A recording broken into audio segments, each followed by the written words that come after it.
Is this a new piece of equipment? Is it new? Yes, sir, brand new.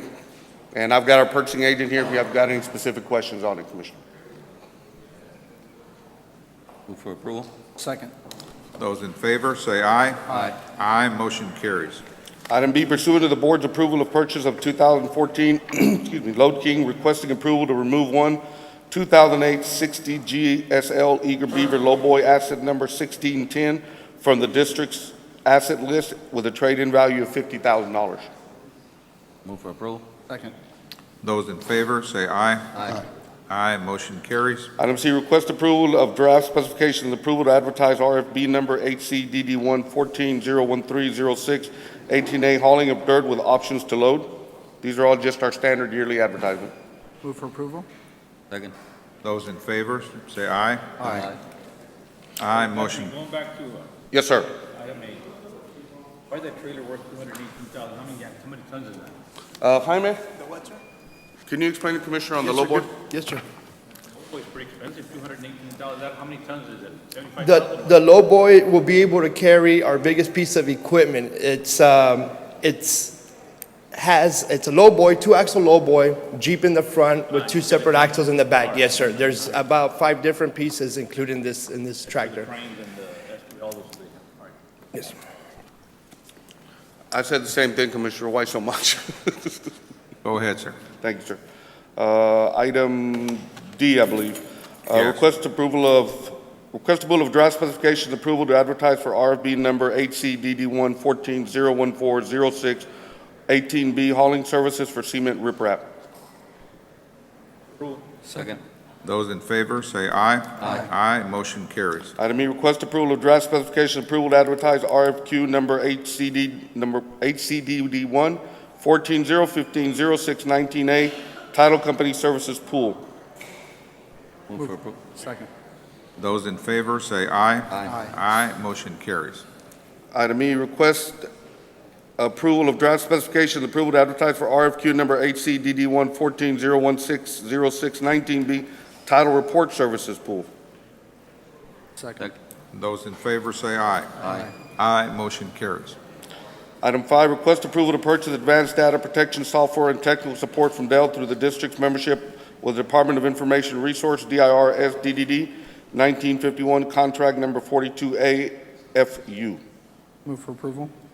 Those in favor, say aye. Aye. Aye, motion carries. Item 6A, request approval of application payment number 3 in the amount of $52,158.60 from Texas Concordia Construction LLC related to contract number HCDD1 13-014-1126, Alamo Expressway Drain Border Crossing Improvement. That particular project is almost completed, Commissioner Palacios. It's over in your precinct. Move for approval. Second. Those in favor, say aye. Aye. Aye, motion carries. 2013 bond series, request approval of estimate number 4 to IPR South Central LLC in the amount of $817,000 pertaining to contract number TP0713 through the district's membership with HGAC by member 07149, approved by the board on 11/12/2013 for the construction of the Rado Drain Reroute Rehabilitation Project. That has been signed off by Second. the engineer. Those in favor, say aye. Aye. Aye, motion carries. We have no items under closed session, and the board wishes to entertain one. Move to adjourn. Second. Those in favor, say aye. Aye. Aye, motion carries. We need, On 9:39. our meeting will be convening at 10 o'clock. Thank you very much, Judge Commissioners. Thank you, sir.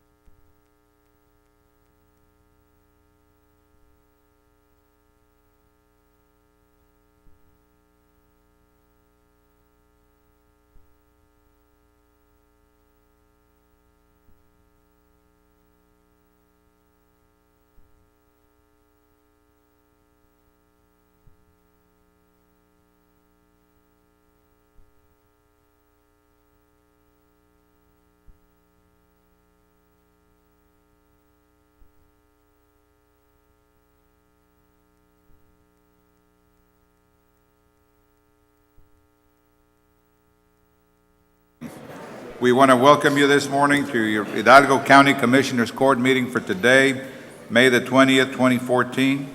The entire court being present, we have a quorum. Please join us in our Pledge of Allegiance. I pledge allegiance to the flag of the United States of America and to the republic for which it stands, one nation, under God, indivisible, with liberty and justice for all.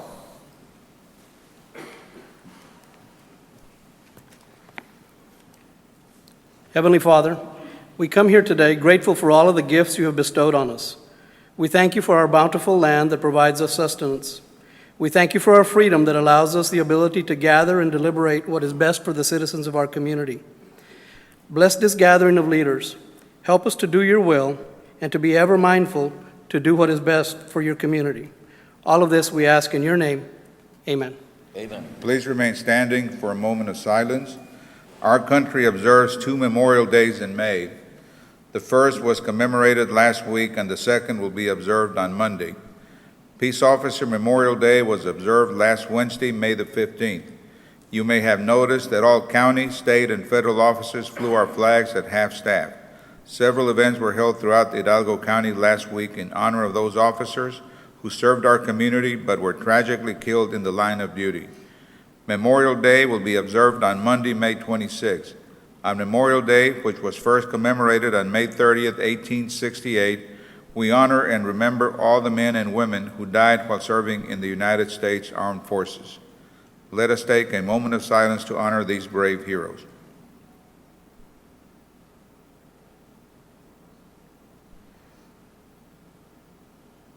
Thank you.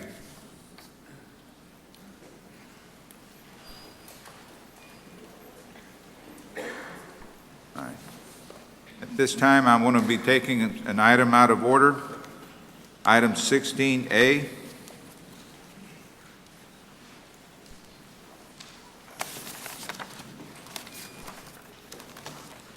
Under our Sheriff's Office.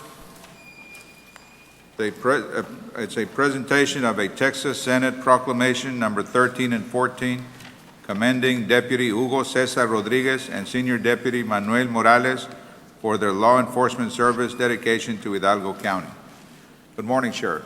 Good morning, Judge, Commissioners, and thank you for that moment of silence to remember Police Memorial Week. Judge, Commissioners, we're here today to present to you 2 outstanding officers. I'm here to right a wrong. They were never recognized for their heroic actions in the past administration. It was brought up to me by some of their colleagues.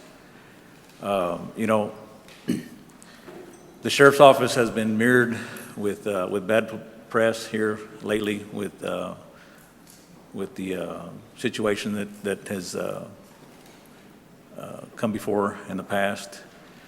And I've always said that we have a lot of good men, a lot of good women in our Sheriff's Office. And today I want to bring to you some of the examples of some of those hardworking men that go above and beyond the call of duty, their public service, and we're going to present them with the awards. And thank you very much for letting me do this. I feel that I wanted to bring this to this venue and let the court and the citizens of Hidalgo County know that we have some outstanding officers that are out there serving the citizens of Hidalgo County. So I'd like to call up my Commander, Joel Rivera, Sergeant Gorena, and I'd like to call up Deputy Hugo Rodriguez and Deputy Manuel Morales. You want to do the senator first? No, afterwards. After we present them with these awards, Judge, then we'll ask the Senator Hinojosa to come up. Yes, by all means. Senator, he may be in the back. He's right here. Right here. Oh, I'm sorry.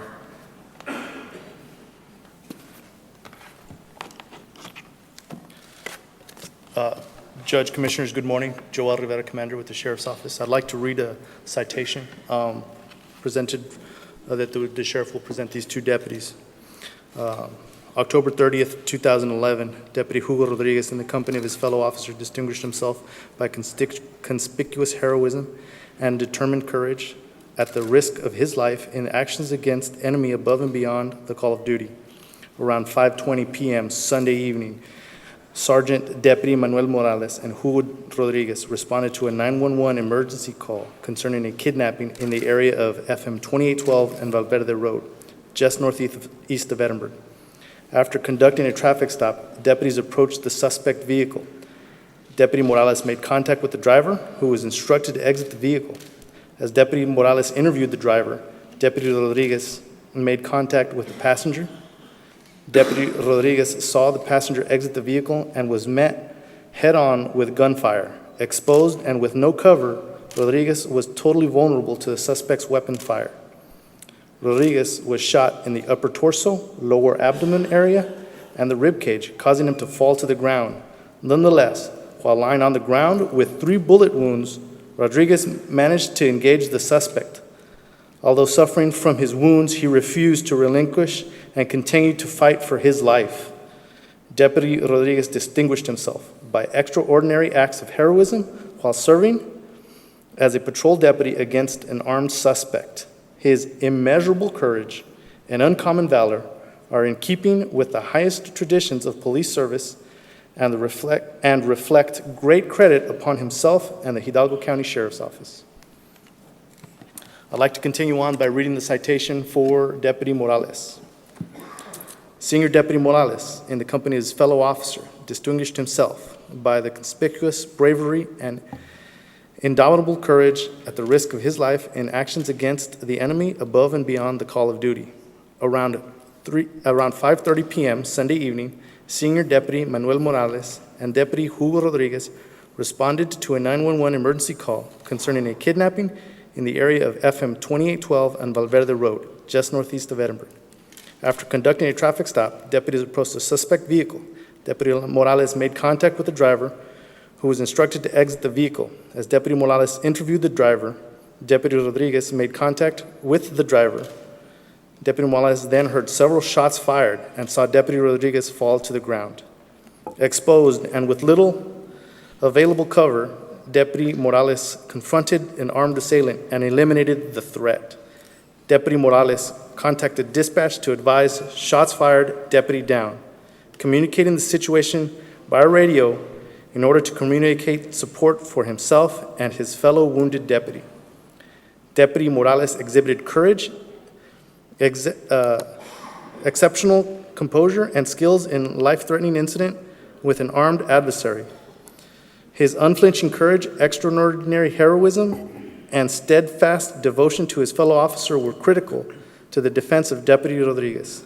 Deputy Morales, his heroic actions and the tactical skill were vital to the protection of Deputy Rodriguez, preventing the suspect from capturing their position and saving the lives of his fellow officer. His extraordinary valor ultimately saved himself and his partner. Deputy Morales distinguished himself by extraordinary acts of heroism while serving as a patrol deputy, and his immeasurable courage and uncommon valor are in keeping with the highest traditions of police service and reflect great credit upon himself and the Hidalgo County Sheriff's Office. These are the 2 citations that the sheriff will present to these deputies.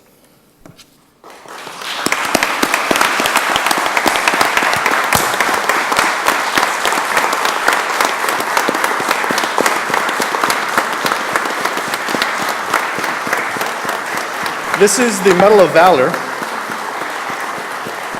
The Medal of Valor is presented to Deputy Rodriguez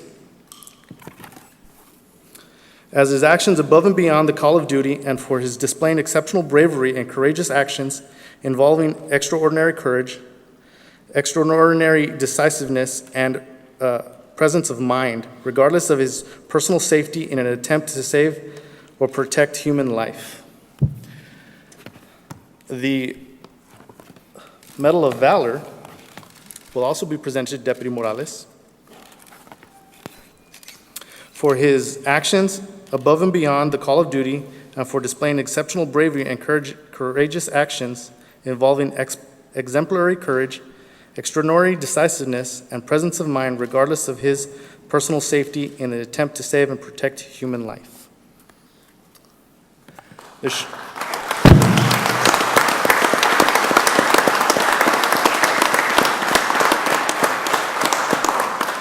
Sheriff Guerra will also be presenting the Purple Heart to Deputy Hugo Rodriguez for his actions above and beyond the call of duty, for displaying exceptional bravery and courageous actions involving exemplary courage, and for suffering serious bodily injury in the line of duty under honorable circumstances.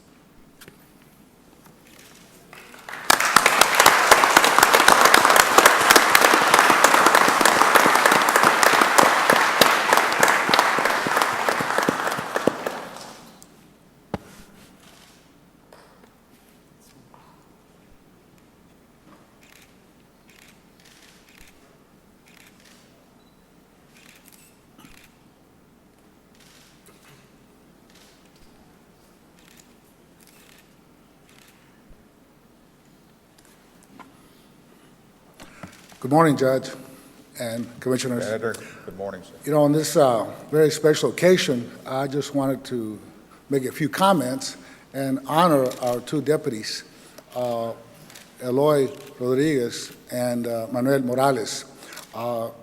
We in the Texas Senate appreciate the responsibilities and the dangers that law enforcement face on a daily basis. They can be out there driving, protecting the public, and make an innocent stop, but you never can tell who is inside their car. It may be a violent criminal, as it happened in this situation. And many times, we take their responsibility and their duty for granted, but they're out there every day protecting the public. And when a firefight breaks out, they show their true courage and leadership. As a matter of fact, I was talking to Deputy Eloy Rodriguez, Hugo Eloy Rodriguez, and Manuel Morales. And it was amazing because those situations happen so fast, and you have to be ready to respond. That's where training is key. But then at that time, it really tests their courage and their valor, and they have shown that they're committed to their jobs and committed to protecting the general public. And for us in the Texas Senate, we commend and honor and pass a resolution commending them for their fine work and for their leadership and responsibility and showing valor in a situation that required quick action on their part to protect the public. And if I may, I would like to present Eloy Rodriguez. Hugo, I'm sorry, the middle name is Eloy. That's why I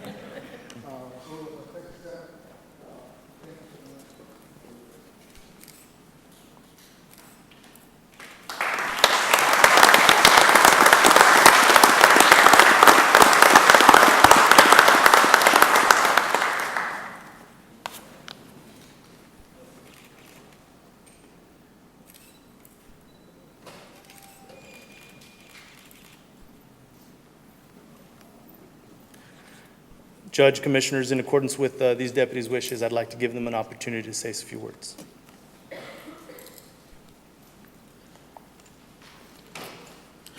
Good morning, ladies and gentlemen. Good morning, sir. I just want to thank Sheriff Eddie Guerra and our staff for presenting this for us. Thank you very much.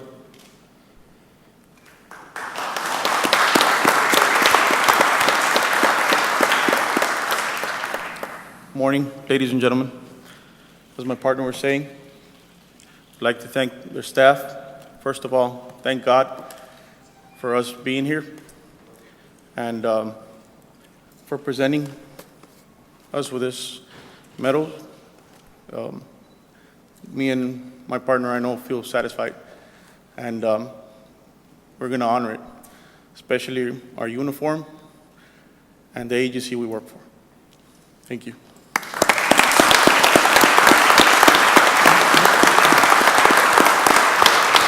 Well, in behalf of the residents of the county, of Hidalgo County, we sincerely want to thank you for your commitment, your dedication, your bravery, in furtherance of protecting and serving the residents of our county, sir. Thank you, gentlemen.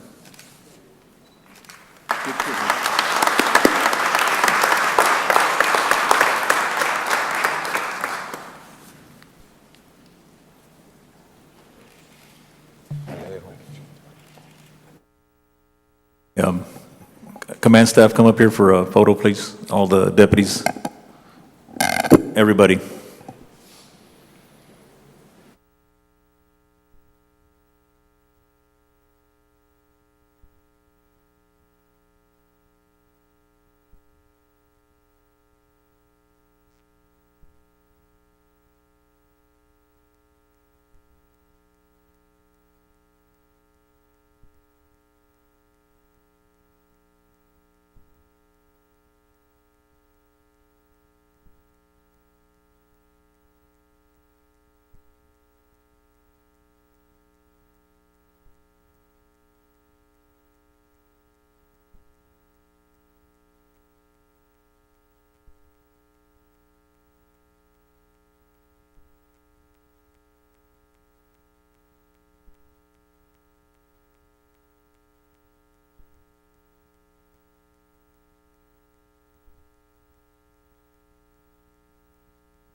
Before we leave, could somebody introduce that young lady?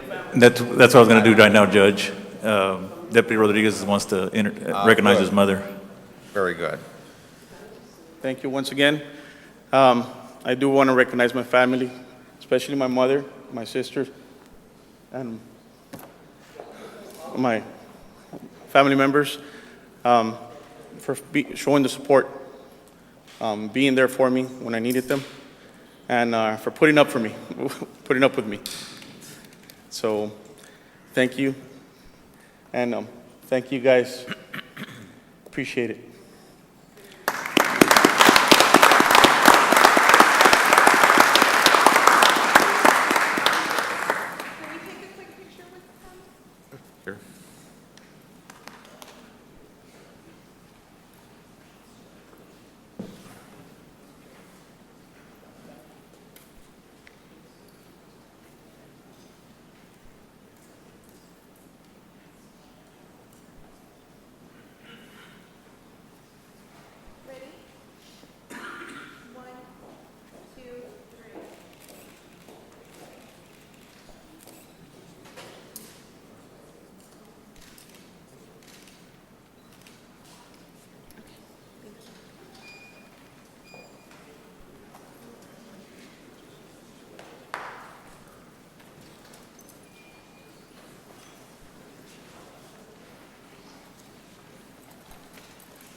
All right.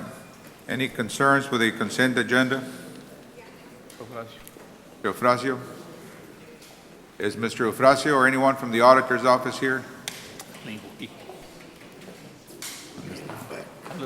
Okay, that's it. He was there a while ago. Take yours first, Barney? I would take mine. Here he comes. Go ahead. You're first. Judge Commissioners, on consent item I mean, 3B. let's wait for Ray. He's already here. Sure. Morning, sir. Good morning. Yes, sir. Any concerns? Yes, Judge, I would like to ask that consent agenda item 3B, 10B, 13G, and 13J be pulled for discussion. Again, it's 3B as in boy, 10B as in boy, and 13G as in Gary. All right. 13J. And Judge 13J, Commissioner? I'm sorry, J1. Move for approval without 3B, 10B, 13G, and 13J. J1. Second. Que no se vayan. Yeah, I'll get them. I'll get them ready. I didn't know they were here. Yes, they're here. All right. Have a motion second. There a motion and a second? Those in favor, say aye. Aye. Aye, motion carries. On item 3B, we'll be requesting no action, and we'll work with the precinct to do an emergency transfer to get that item funded.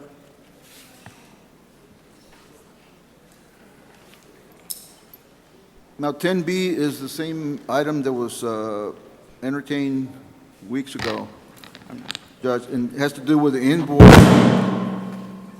We get an invoice for fiscal years 2013 and 2014, which that fiscal year ends in June 30th, 2014. So,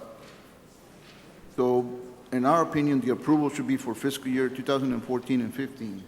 And that's the item that was discussed, and someone asked a question, I guess we haven't paid. Last year, we did not pay. We paid year before last. Marty, if I may, Judge, Commissioners, we spoke to Mr. David Austin from the association, and he's informing us that is when they do their billing cycle, or their cycle billing. And so right now, their billing cycle for the 2014-2015 is October 2014. I understand Mr. Ufraso's concerns, and I would imagine that comes from an accounting standpoint, the concern he's raising. But the fact of the matter is, in talking to Mr. Austin, he says, we're not going to change our billing cycle. Our billing cycle is our billing cycle, and that's when they send out their invoicing. Judge, 2012, we paid in August 2012. So they billed right after the beginning of the year. That's when they billed. This time, for some reason, they billed now. But in 2012, we paid in August 2012. And to us, it makes sense because it begins July 1st. They bill right after the beginning of the year. So what I'm suggesting is for us to pay for next year's dues, which begin on July 1st, 2014. Monica?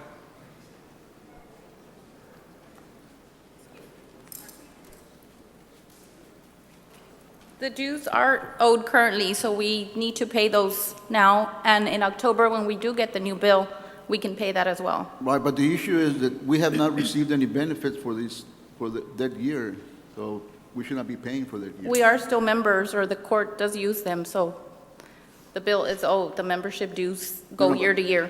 No, that's not an issue with the membership. Is we have not received any benefits out of the membership. That's what I'm saying. So we should not be paying for that. Well, then, Mr. Ufraso, then if that's the case, then, Mr. Ufraso, then we need to look at whether or not we should be a part of this association. But the fact of the matter is that we are members of this association, and they're billing accordingly. And so I guess then, during the budgeting process, we need to look at whether or not we should continue to be a part of this association. Well, when I pay for a membership, and if I don't pay the following year, then I'm not a member for that year. So if I pay the following year, then I'm a member for that year. Okay, so but the membership lapses whenever you don't pay, basically. Well, we're members and we owe the dues. I mean, it's hard to ignore that. Whether or not we obtained any benefit, that's very subjective. Well, that's the question, Judge, because if you're not received any benefit, you should not pay for something. Well, maybe, as Valde was saying, we'll take that up at the budget time, and maybe next year we'll not be members if we are receiving no benefit. But well, Judge, and if I today, may, we owe it.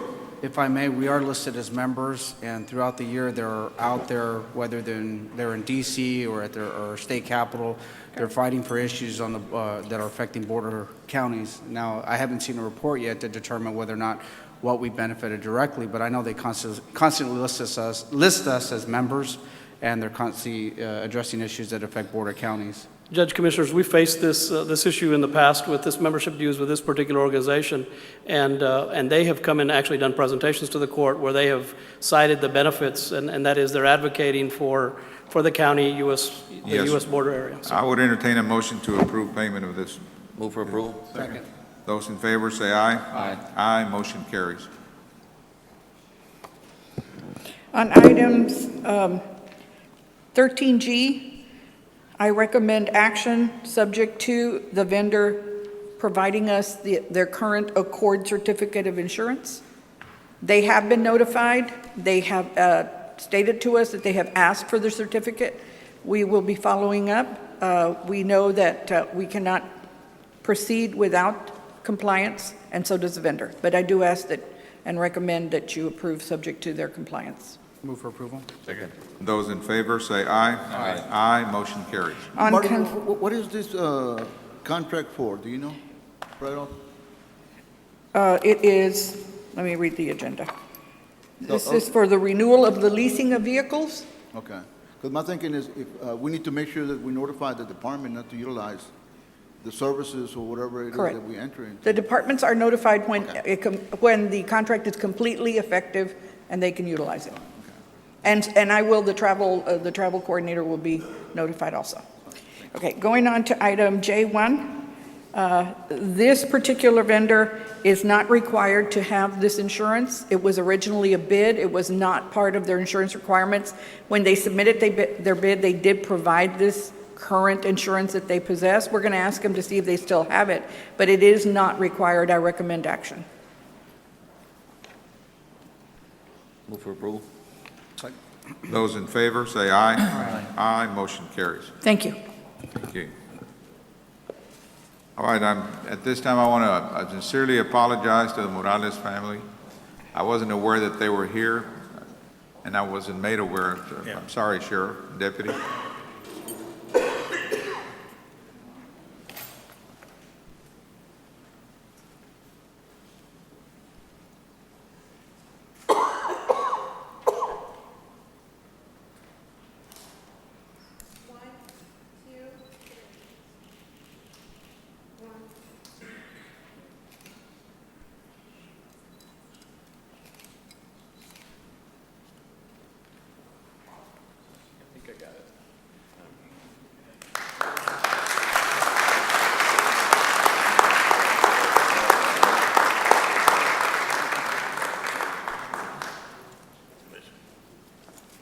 All right. Mr. Olivares, is he here? Eddie wanted me to take up an item out of order. Sir, Mr. Olivares was here, but he had to leave. He asked me to present the items. Oh, 7A? Yeah. All right, go ahead, sir. Okay, Mike Escaname from the Health Department. On agenda item 44453, requesting approval of the certification of revenues in the amount of $70,604. Funds are from the Health and Human Services Commission, Medicaid Administrative Claim and Reimbursement. Move for approval. Second. Those in favor say aye. Aye. Aye, motion carries. Number 2, requesting approval to appropriate the MAC budget in the amount of $70,604. Move for approval. Second. Those in favor say aye. Aye. Aye, motion carries. On agenda item 44455, requesting approval to submit grant renewal application for the TB state program for fiscal year 15 in the amount of $596,793. This grant requires a 20% local funding match, which has already been appropriated during the budget process. Approval. Second. Those in favor say aye. Aye. Aye, motion carries. And number 2, requesting approval to submit the grant renewal application for the TB federal program for fiscal year 15 in the amount of $428,212. This grant requires a 20% local funding match as well, and it has also been appropriated. Move for approval. Second. Those in favor say aye. Aye. Aye, motion carries. Agenda item 44498, requesting approval to submit the renewal grant application for the Regional and Local Service System, Local Public Health Services funding for fiscal year 15 in the amount of $102,403. Approval. Second. Those in favor say aye. Aye. Aye, motion carries. Agenda item 44479, requesting approval to submit grant renewal application for the Immunization Branch Locals Program for fiscal year 15 in the amount of $649,320. Approval. Second. Those in favor say aye. Aye. Aye, motion carries. Agenda item 44485, requesting approval to accept the Haida Ray Binational Health Council Award in the amount of $3,250. Move for approval. Second. Those in favor say aye. Aye. Aye, motion carries. Number 2, approval of the certification of revenue as certified by the county auditor. Move for approval. Those in favor say aye. Aye. Aye, motion carries. And number 3, approval of the budget appropriation in the amount of $3,250. Approval. Second. Those in favor say aye. Aye, motion carries. Agenda item 44456, requesting permission to allow Hidalgo County Health and Human Services Department in partnership with Hidalgo County Emergency Management to host and provide training for local amateur radio operators. The training will be conducted at the Hidalgo County ELC and utilize the ELC's amateur radio equipment and equipment brought by local amateur radio operators. The field day exercise will be on June 28th and June 29th, 2014. Second. Those in favor, say aye. Aye. Aye, motion carries. I believe Darlene Sarmiento will update you on healthcare funding district. Good morning. Item G is discussion and action included, but not limited to the healthcare funding district and our expenditures. On this one, what we're requesting is we have an agenda item for next week. We're getting ready to do the IGT transfer for the uncompensated care portion of the indigent healthcare. We're requesting $22,539,706.13 that will need to be certified so we can do the transfer next week. No action is needed at this time. All right. On item H, indigent healthcare program, discussion and/or action included but not limited to indigent healthcare program and 1115 waiver and/or expenditures. On this one, we already have the instructions. We should be getting all the final documentation tomorrow so that we can forward it to the auditor and to the state regarding the transfer for next week. The maximum IGT for the uncompensated care is $32,339,777. And what we're requesting at this time is the county's portion of what they will be contributing, and we do need this information so that we can send it up to the state before close of business today.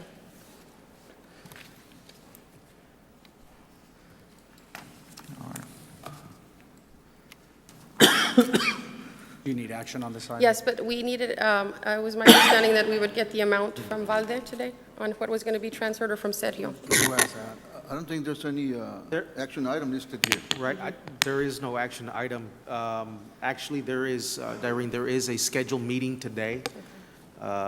Judge, with your office, I spoke to Eddie this morning before he left. So, Sergio, the best we can do, I guess, at this point is we can indicate the dollars that we have set aside and and how we were going to fund in 2014. Correct. The commitment. Right now we have $6,640,000 available that we have in the budget. During the budget process, we had committed the $9 million. Right. There is another drawdown, I believe, scheduled for October of this year. And that's when we would be expecting to contribute the remaining funds. Was there anything in the agreement that we entered into with the hospitals or the program itself that required us to come up with the money on a specific date other than this year? There is no agreement regarding the 1115 waiver contribution, but the court had committed to $9 million. During the budget process, we did speak about short funding the account to be able to balance the budget and be able to make up the difference during the fiscal year. We've been able to appropriate another $1.6 million to this. We started with an original budget of $5 million. We've done some salary sweeps and transferred all those funds into this account. That's why it's accumulated up to now the 6.6. But again, we still need the rest of the salary sweeps to be able to. We committed to $9 million, and we have come up with how much? 6.6. 6.6, all right. Yes. So how much we need, about two something? Yeah, About 2.4. 2.3, a little And bit over. when's the deadline to pay for this?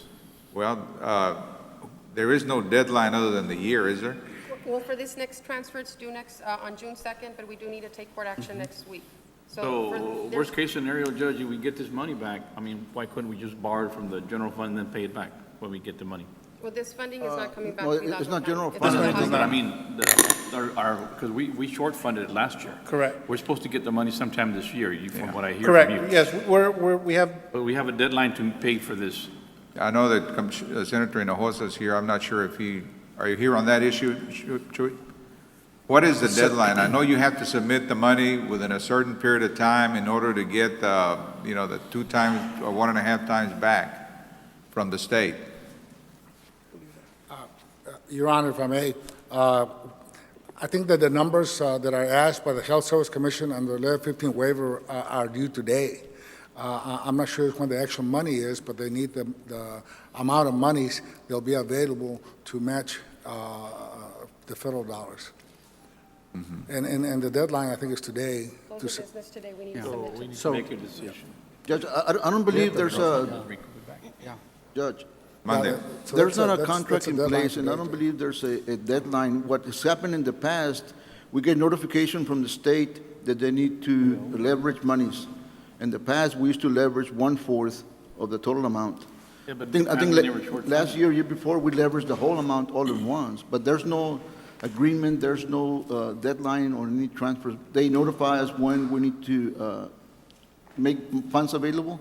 I have not seen a notification that the funds need to be available by a certain date. If we do not pay it today, what happens? What's happening right now is, before, he is correct, we used to do it quarterly, but that has been the problem the last couple of years. So we're trying to avoid, and what we're recommending is that we fund everything this, because we do have a date. June 2nd is when it needs to be funded, the actual money will be transferred. But today, by close of business, we need to send in the documentation that says what we're gonna transfer. The problem is that, yes, we've been told that we will have another transfer in October, but it's not set. So what may end up happening is what's happened every year is that we owe them 2.4, 2.3, and that's going to have to get carried to 2015. So in order to avoid that, we're trying to fund the whole 9 if possible. If not, then we're going to have to wait till they send us instructions for possibly October of this year. Sergio, have you seen the notification from the state regarding this transfer? I haven't seen one. I've seen the email, yes. I believe it included both the Health Service District and I believe our 1115 waiver. But normally we get a notification saying that they're thinking about doing this at a certain date. We sent out the original. And then later on, we'll get a notification saying you need to make monies available on the end of this business day, but I have not seen that second We one. received the first email, if I'm not mistaken, the last of April or 1st of May, and we did send it to you and to the whole group, to Right. treasurers and to auditors and to Sergio as well. Right, but I have not seen the second one. dates were changed, so we will send you those. I don't believe we dates. received the second one where the text and instructions were in. Yeah. But we received the instructions where we need to notify the state of the amount that is going to be contributed. Right.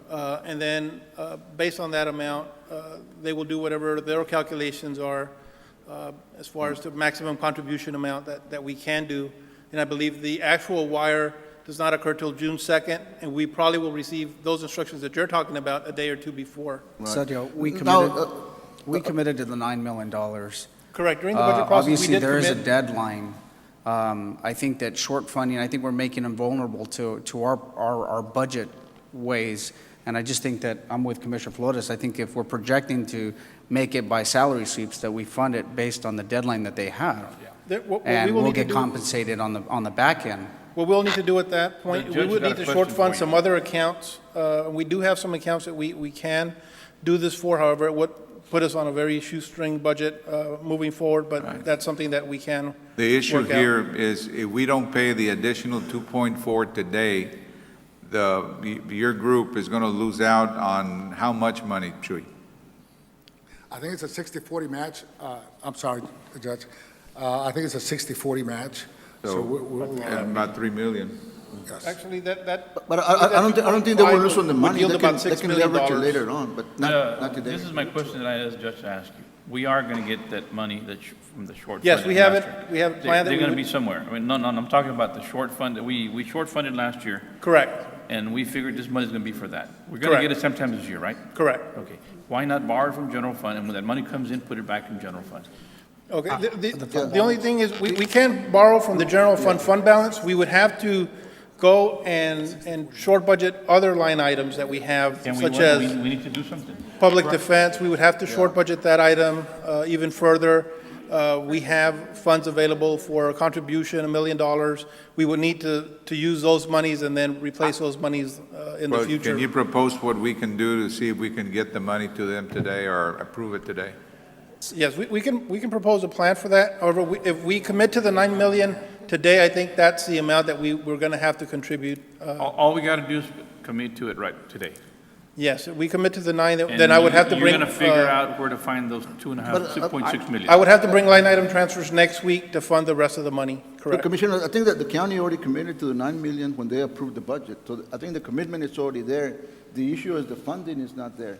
So the only way that you can do that is you need to short fund some items to transfer it to make up the 9. Well, that's what he's going to do. He's going to But- short fund other items to go ahead and move it But- there and then. Yeah, but I think that needs to be done possibly next week. Yes, I would have to bring the line item transfers next Tuesday. Yeah, but we can for approve the court. 9 million today and you can bring it to the rest of it for next week. For next Tuesday, correct. And that's going to be my motion. One of the recommendations would be as well, there's some vacancies that we have, we can also delete some of those vacancies. I can bring those as a recommendation to the court as well.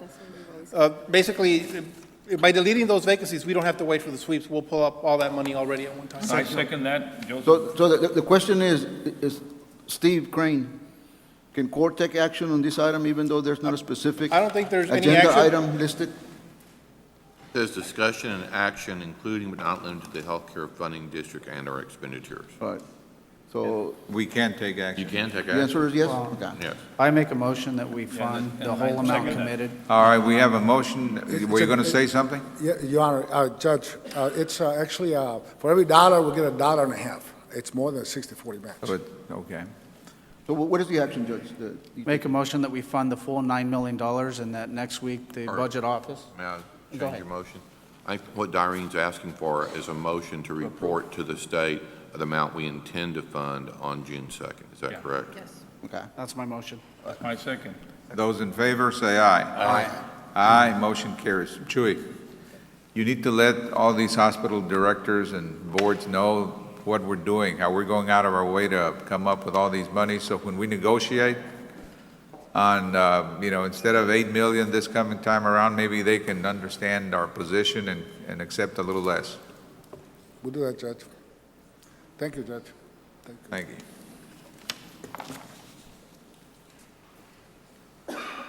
All right, item, excuse me, open forum. Oh, no, I apologize. I'm sorry, I'm working my way. Whatever you say. I'm working my way up, Yolanda. Item 6A, introduction of our new Director of Public Affairs, Julia Benitez Sullivan. Ms. Chapa? Yes, sir, thank you, and good morning. Yolanda Chapa with County Judge Ramon Garcia's office. We wanted to put a face to the name, and I'd like to introduce to you Julia Benitez Sullivan, or Julie as we know her. She is our new Director of the Public Affairs Division. Julie, you want to step up here? Julie brings over 25 years' experience in public relations. She was instrumental in rebranding UTPA in the early 2000s, and she has worked with businesses from Fortune 500 corporations to small nonprofit agencies as a communication consultant. She brings to us a lot of experience, a wealth of experience. She was a writer for newspapers in California and was recruited to Texas to write for the Dallas Times-Herald. Of late, she was working for the Brownsville Herald. She was an editor, and so she has joined our staff, and we wanted to make sure that you knew who the person is that is working for you, Hidalgo County. Julie? Thank you. Thanks for that nice introduction. And hello, I'm so happy to be here and so honored to be part of such a great county. I plan to stop by and introduce myself to you and your staffs personally and to talk to you about what your goals are and see how we can help. But in the meantime, just know that my staff and I, we're just a phone call away and we're here to help. Thank you so much. Thank you, John. Welcome. Welcome.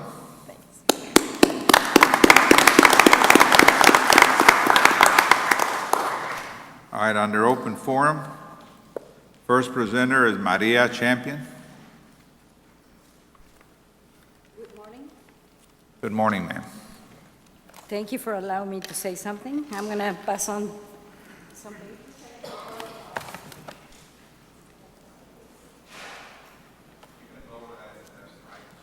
What are you suggesting?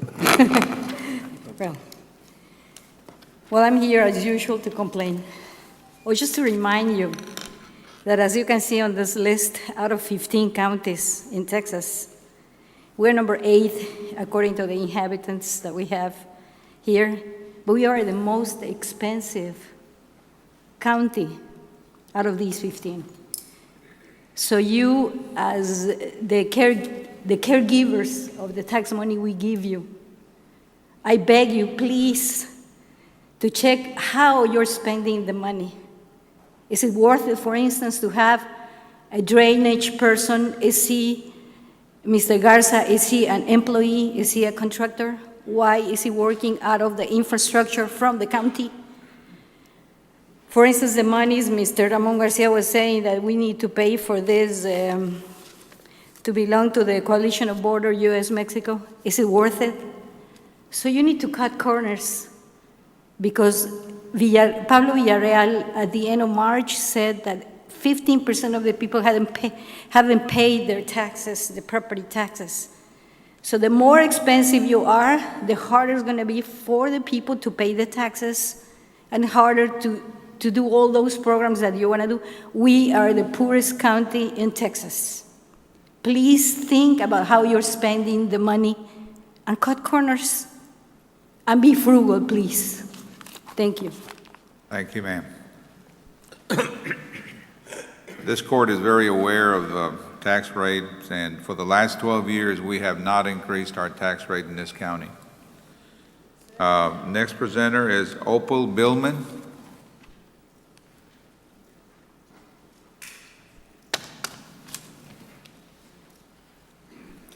Good morning. My name is Opal Billman. I come here each week because I want something. I want the rights my government claims to give to all Americans. These rights are extended by laws of our nation. First of all, as the result of a petition for divorce, I have been restrained from my rightful place in my own life for 17 years. I want my freedom from the police-enforced false imprisonment of me. Next, the only authority the court ever had in this unending fiasco was to award a division of our community property and return it. Return being the law and the solution that the court just cannot bring itself to do. This dispute of ownership is not between Joe and me. The dispute created by and continued by the court is allowing the court to function as the owner of our community property. I want the court to release its power grip and stranglehold on our community property. The court lost all authority and jurisdiction over our community property and us when Joe died. Cause number CCD 1473E documents the sale of 2 parcels of our land with mineral rights for $280,000. Who got the money? Where did the money go? Our land is exactly where it has always been, and it still belongs to us. No one has bought any of our land or mineral rights from the owners of the land and mineral rights. During our marriage, Joe and I bought 20 acres of land with a citrus orchard on it. During the last hard freeze, we lost the trees and cleared the land. There was absolutely no drainage problem on this 20 acres of our land. Heavy equipment with land graders and front-end loaders was brought in, and the 20 acres was graded downward so that the land to the west, which we do not own, will drain on our property. And an open ditch was graded across the entire 20 acres and connected to our private lake, leaving 4 huge piles of dirt, which now look as if they are being hauled away. Who did this massive damage to our 20 acres of land? And who is selling the piles of dirt? The people who caused harm to our land for their personal benefit had no authority to be on land that belongs to the estate of Joe Billman and me. It looks like our privately owned 20 acres has been prepared to be used as a drainage system for the city and our lake as a reservoir for the irrigation district. Both the drainage district and the irrigation district have said to me that they are not involved in the destruction or use of our lake and land, which leaves the city, the court, the county, and the state. In this country, there are very good private property laws that protect the owners. There are no laws that allow the takeover of private property for free. Who is the perpetrator of this takeover of our lake and land? Thank you. Next presenter is Ramiro Trevino.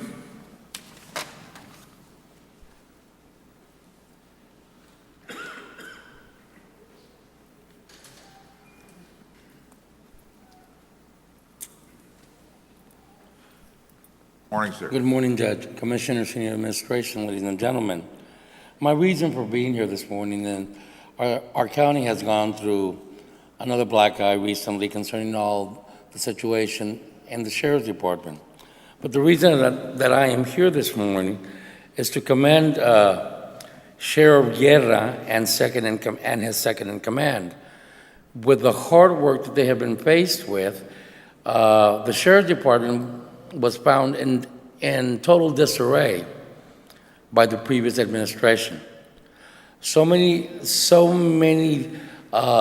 annual certification policies that are mandated had not been taken care of and are being taken care of by Sheriff Guerra. What I am happy about is the changes that are coming about. The fact that, just to mention one, Sheriff Guerra has decided to stop the take-home of sheriff's vehicles. That should bring a change in our gas bill.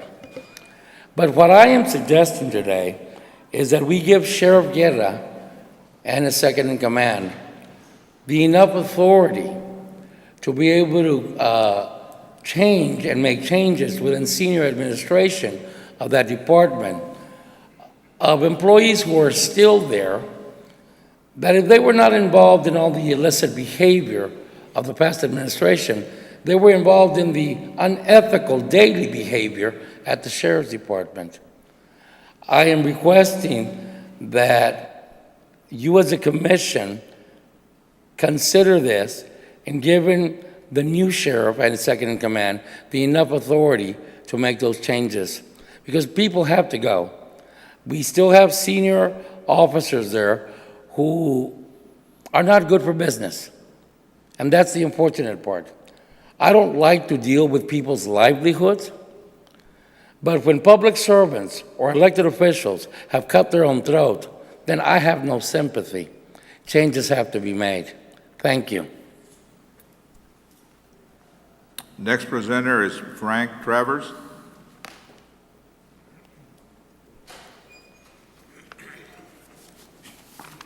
Good morning, Judge, Commissioners. Again, Morning, thanks sir. for letting me speak. There was an article in last Sunday's newspaper that got my attention. Deputies banned from working at bars. Hidalgo County Sheriff recently banned deputies from working at bars and nightclubs, further tightening their regulations.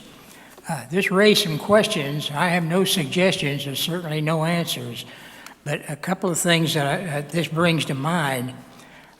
These nightclubs and bars and their parking lots may be the most prevalent area for the development of nefarious illegal activities, which we would like to limit and somehow suppress.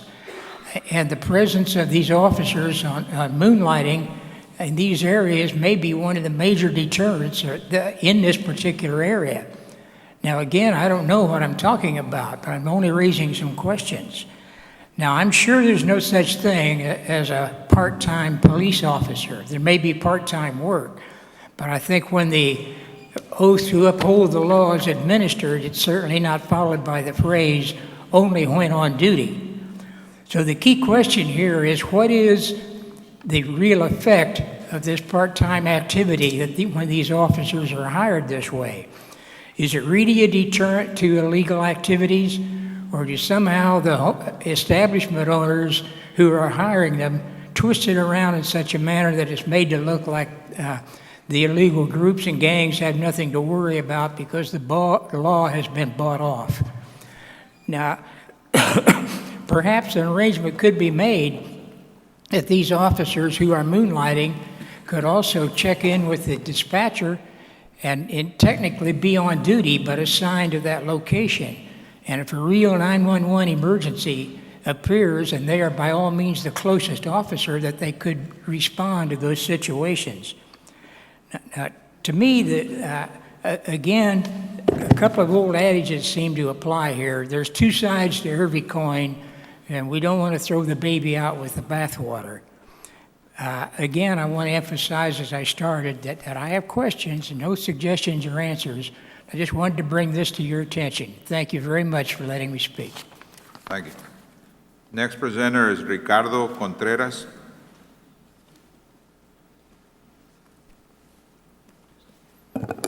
Good morning, Judge, Commissioners. Good morning. Good morning, sir. Good morning. I am here on an unofficial capacity. I am here representing the South Texas Literacy Coalition. Our organization is a nonprofit organization established in 2008, working to address the illiteracy issues by empowering families in South Texas through education, training, and access to books. We all know literacy is extremely important in the development of every child's life, yet statistics show 1 in 4 Texans lack basic reading and writing skills. We believe statistics in South Texas to be even more daunting. You may recall our organization from our partnership with the county during the holidays. We've partnered during the Christmas toy drive to match a brand new book with every child who's also receiving a brand new book.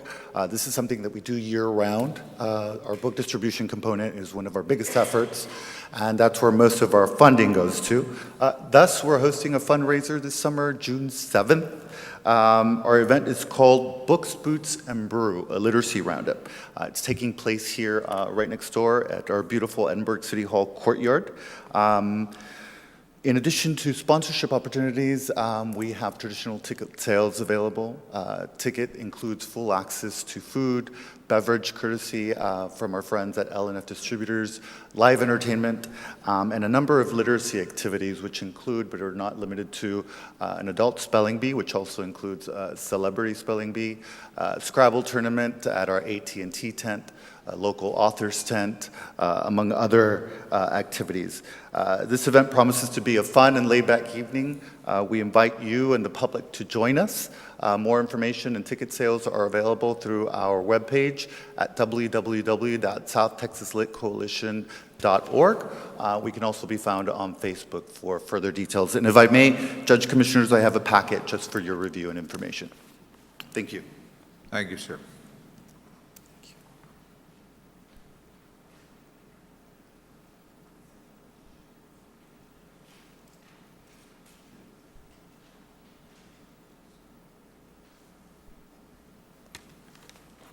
All right, item 8, Mr. Guerra. Thank you, Judge Commissioners. Item 8A, 1 and 2, there's no action to be taken, as there's action to be taken further down the agenda. Judge Commissioners, we do have a presentation by Mr. Palacios on the first and second floor administration, but if I may, I'm going to just real quickly, Mr. Palacios, just give me 1 second. I'm going to go to item C, Judge Commissioners. At this time, I'm going to ask no action on the status update on the collection services contract. Item D, facilities management. We're asking approval for an application for credit with ProBuild. This is needed in order to purchase supplies from our vendor. I'm also asking authority to sign off on the documents. Move for approval of 8D. Second. Those in favor, say aye. Aye. Aye, motion carries. Mr. Palacios?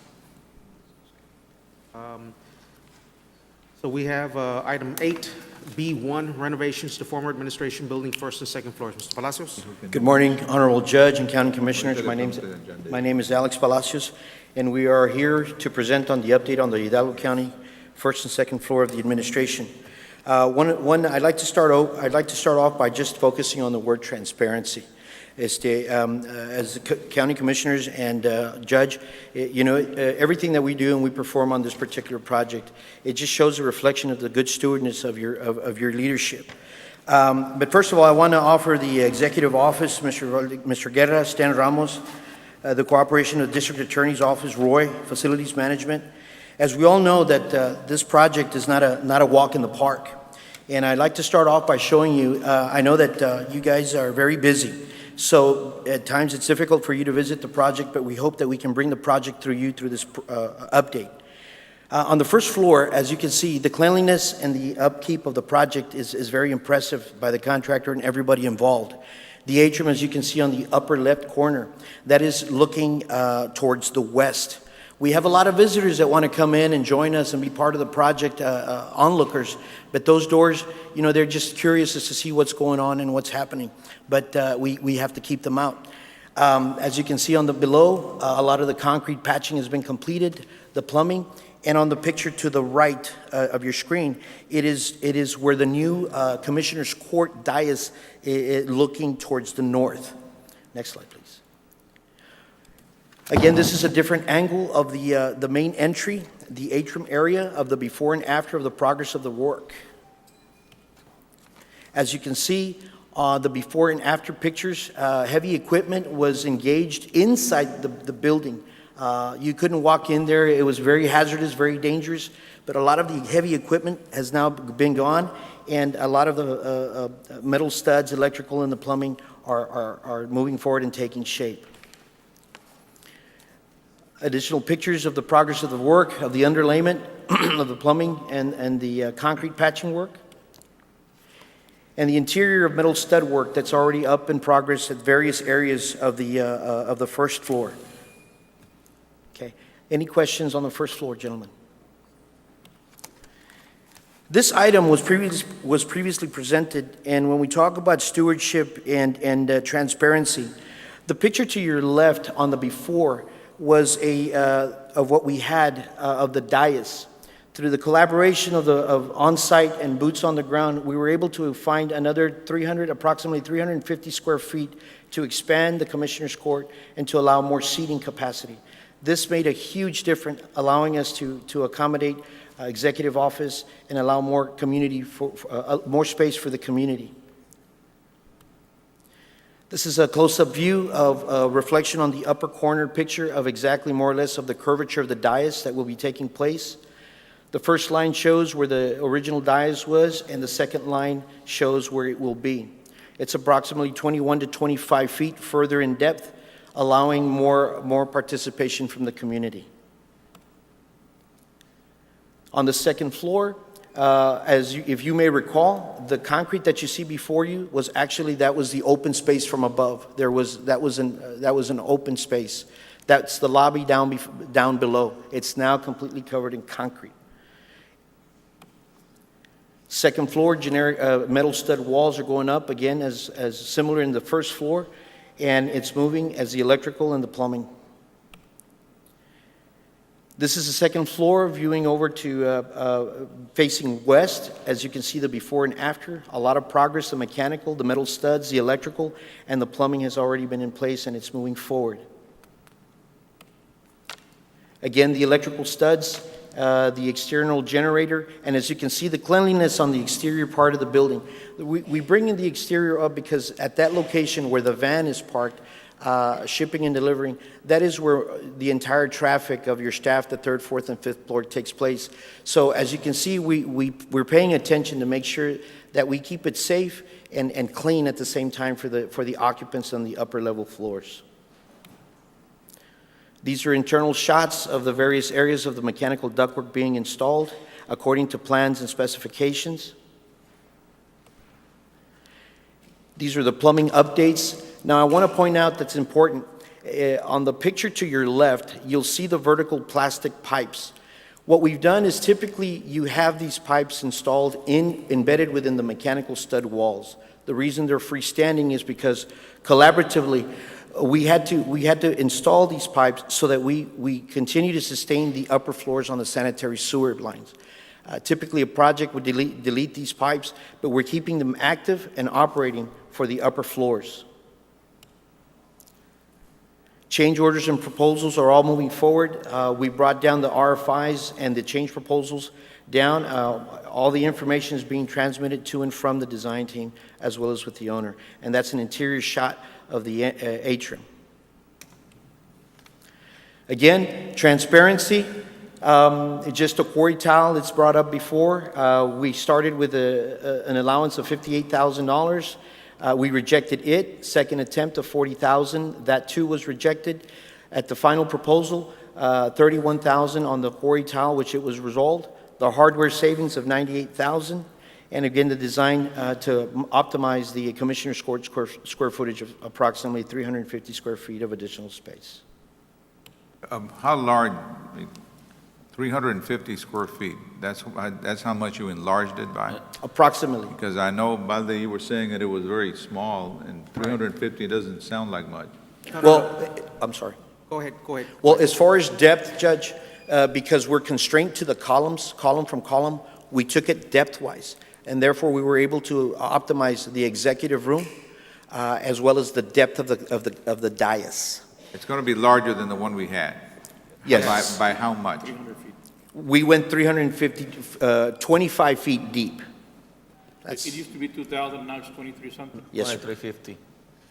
We will, Judge, the courtroom, when it's all said and done, is going to be larger than the one that we had prior. Okay. Okay? And so, and if I may, the fact that we were able to go that much further in, we will have a much, how do I put it, Mr. Palacios? The depth-wise. The depth-wise, you'll have a much longer threshold, depth-wise. Again, we were able to realize the additional square footage while maintaining the executive session room's original size. Okay. Okay. Again, I think what everyone's Yeah. trying to also tell you is that aesthetically, the room will not seem as bunker because you don't have room for your ceilings like we had originally planned. But this extra depth gives you that perception of a larger room, not only physically, but it also gives you that aesthetic look of a higher ceiling. yes, sir. How much does it smell? So That was addressed. What was it? Thank you, Marty. Commissioner's going to be fine. And Commissioner Flores, with all due respect, your name keeps coming up because we're restricted to a lot of the ceiling heights. And We've taken that into consideration. And oh yeah.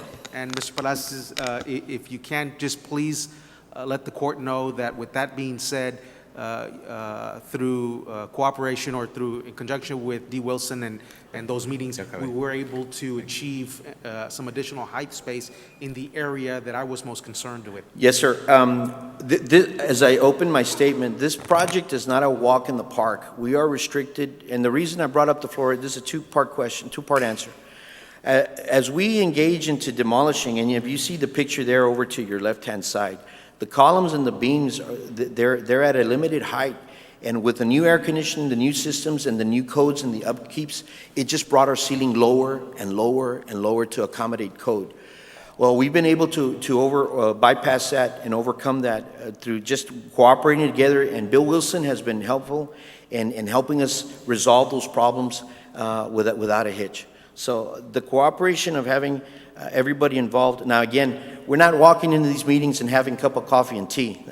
By no means. It's a give and take, but we seem to be taking more than we're giving. So that's a good thing. And again, on the schedules, on that particular timeline, we have been requesting from the general contractor that we are expected to receive sometime this week an updated timeline. But just for transparency, we started with 3.3 million. Our current contract sum is 3.4. Money spent as a function of the contract is 1.6. With the application, we have an application to be processed called application number 6. Balance money remaining is 1.8. Again, 1.8 million at this point of the project is very, very well. It's very good. We've got over $1 million, 1.5 million. So I think we're doing good. And Mr. Wilson is working very collaboratively with us on this item. Any questions? Thank you, sir. Thank you. Thank you. All right. Father, I know you said no action, but Can you tell the lawyers the Right, reason why? And I know we got representatives from both of the Right, firms. and I spoke, Judge, I did speak to both representatives and let them know that given the interaction as of late in the last couple of days, that I wanted to take a no action. I do want to get together with both representatives before the end of the meeting. But at this time, there's a little bit more information that I'm requiring, and I'll have something soon for the court. Okay. Thank you. Under item 9, constables. Good morning, Judge. Good morning, Commissioners. Good morning, Constable Marty Cantu, Precinct 2. Item 9A, I'm asking, we take no action right now. We got a few questions on the agreement that we need to iron out, so we'll put it back on court next week.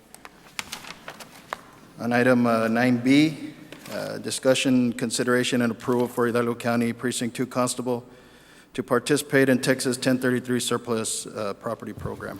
Move for approval. Second. Those in favor, say aye. Aye. Aye, motion carries. That's all we have. Thank you, gentlemen.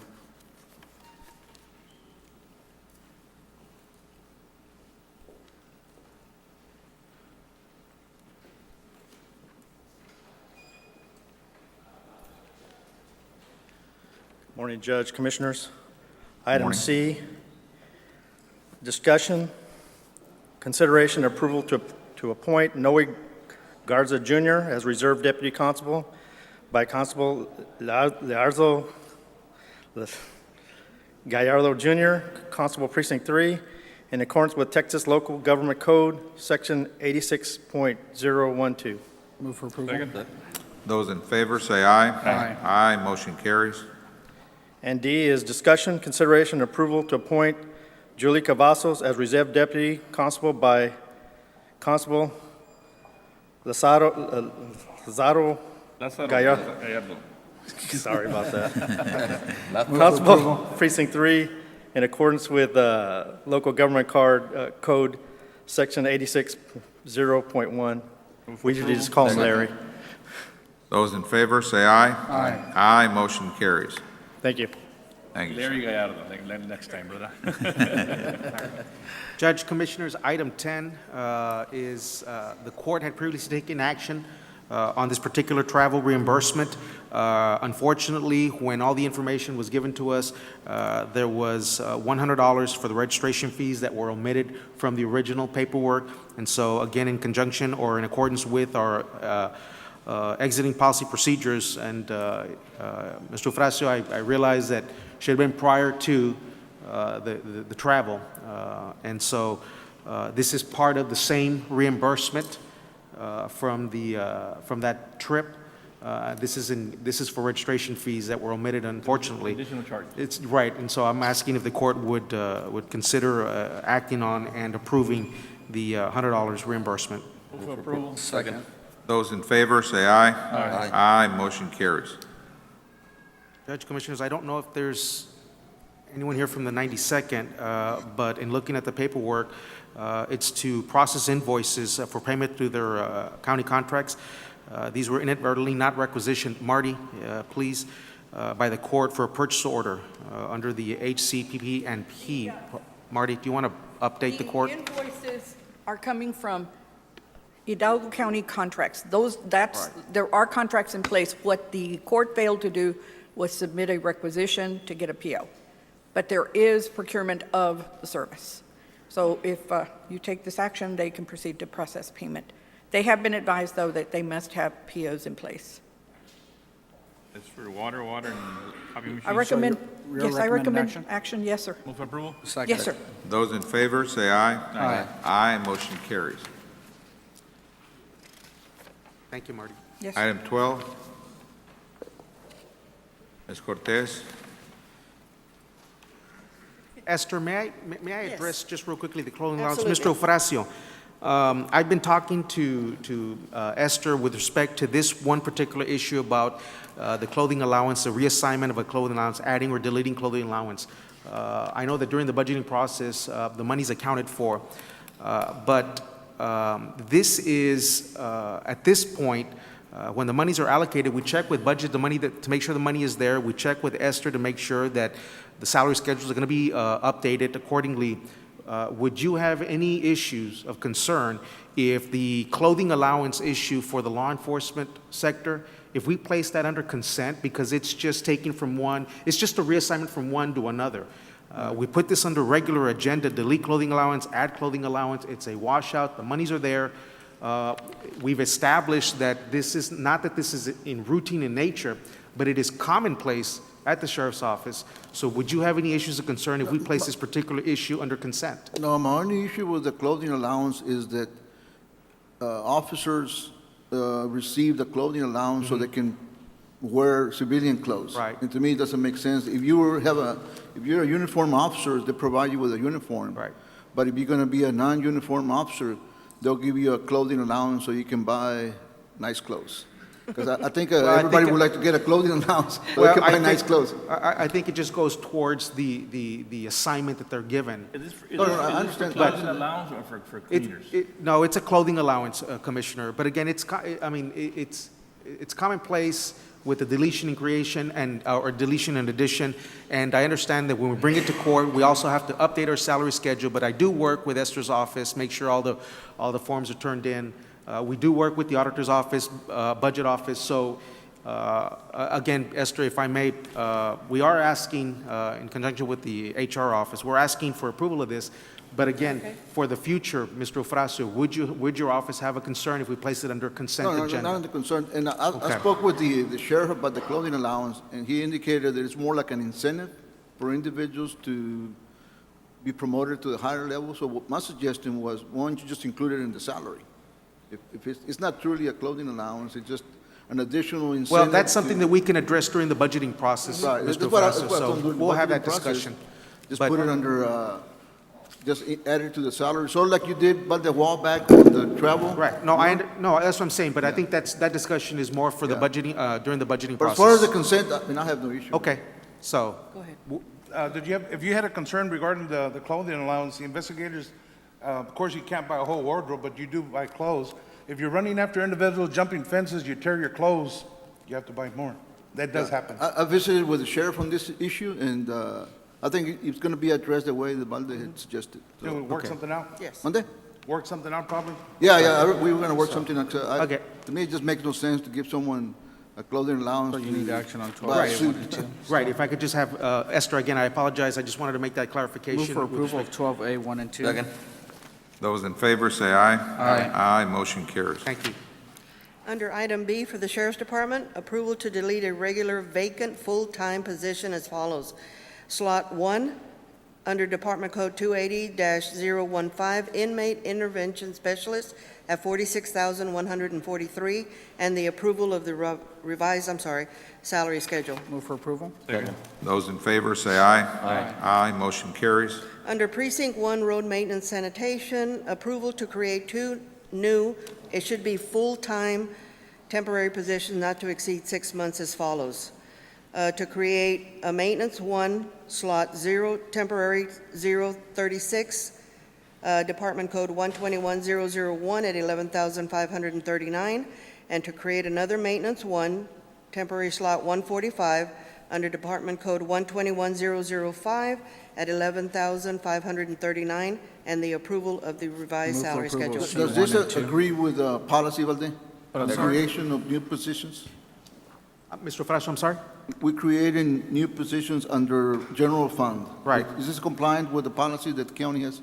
Mr. Frasso, I believe that it falls within the spirit of the policy because we are not creating permanent and thereby adjusting upward the overall budget and the overall number of positions in that salary schedule. So again, we are taking in these case by case, and we do have a special circumstance at the precinct with respect to 2 individuals that will be out for an extended period of time. These are needed positions, given the fact that we are starting early with our preparedness for hurricane season. And these 2 positions will allow us not to have a break in that type of activity that we're trying to prepare for. So again, Is this full-time, 40 hours a week?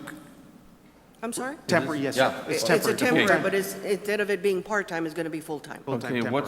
What's the Just hourly 6 wage? months. Because the county had adopted a minimum wage. What was it back then? We will make sure, yes, you're absolutely correct. We will make sure that the wages comply with our minimum Yes, wage. because I think we had Yeah, adopted a little over higher. $9, Yes. $9 Yes, something. no, we Right. will make, that, You got to be sure on that. we will make sure that it does comply with that.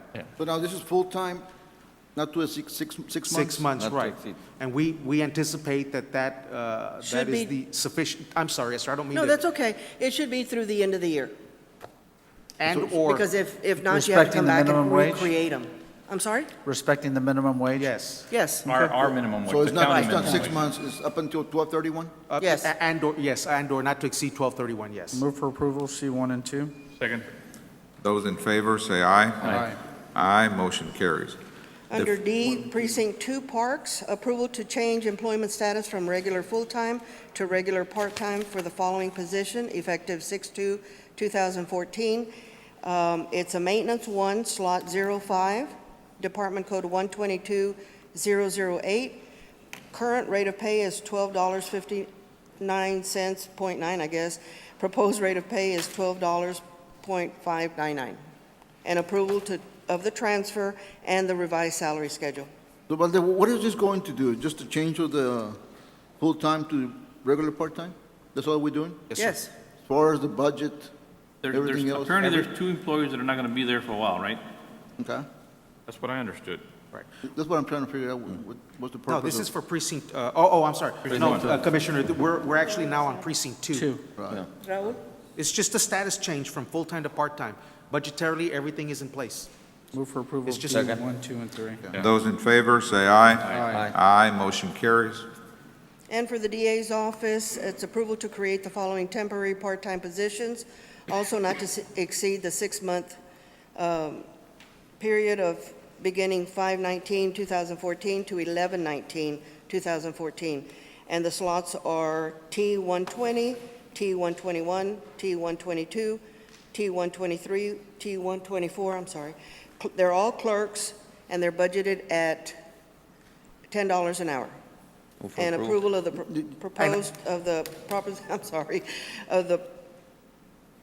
the approval of the funds and the approval of the revised salary schedule. I'm sorry, Roy. And Judge Commissioners, we will make sure that all the PARs are in place. Everybody is in agreement with it, and Mr. Freso will make sure that that documentation is there. Yeah, they didn't have authorization from budget and HR, but. we'll No, get those. we It's had being discussed the submitted issue, it's been as we submitted. speak. We'll make sure that it is made a part of the packet. All right. Move for approval. Those in favor, say aye. Aye. Aye, motion carries. Thank you. Judge Commissioners, item 14A, Mr. Ramirez could not be here with us this morning. He is he's representing the county on a different matter for us. These are bills that we're asking to approve for Precinct 2. This is the countywide shop, Verizon Wireless, $64.05 and $10.39 respectively. And for administration, again for Verizon Wireless, $44.13 and $66.39 respectively. Valde, Yes, sir. these are claims, and I just wanted to make a point of information. And Right. the reason they were claims, because when Marty. when the approval was granted by Commissioner's Court, it had an end date.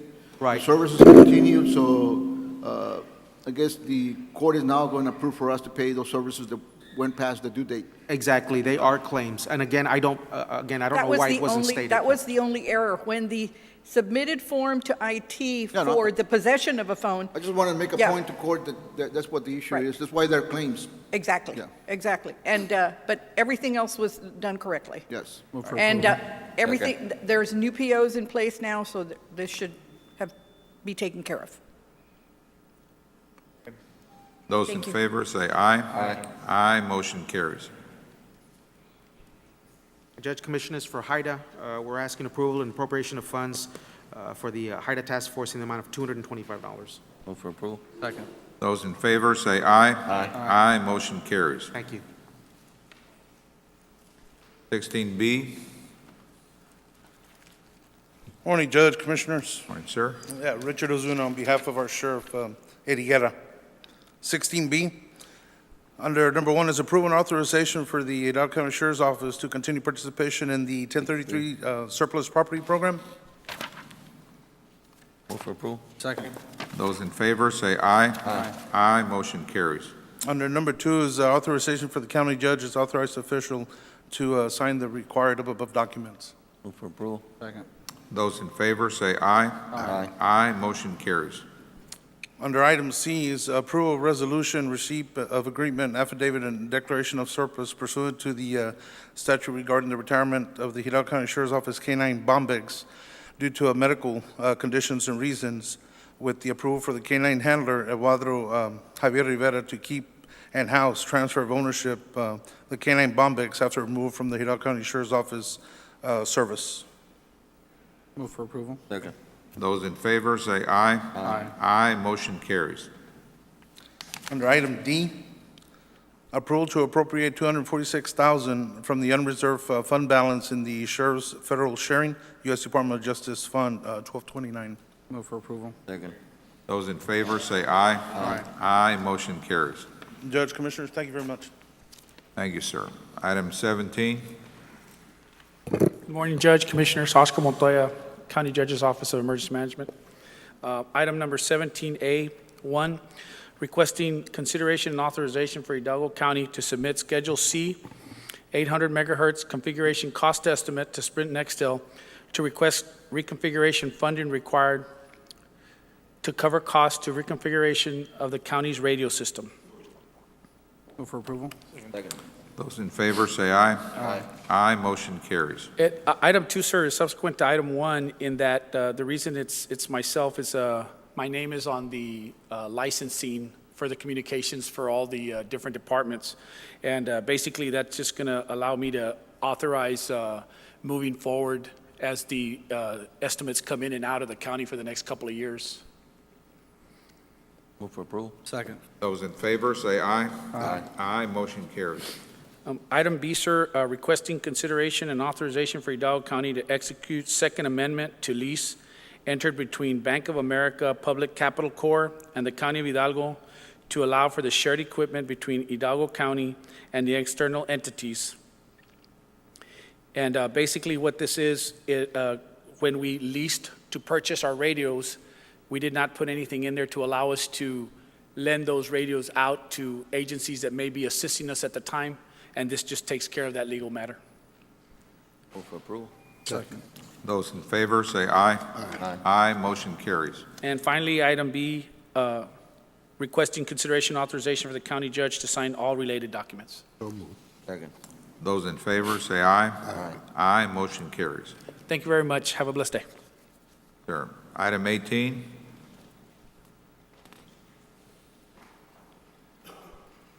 Anyone here for facilities management?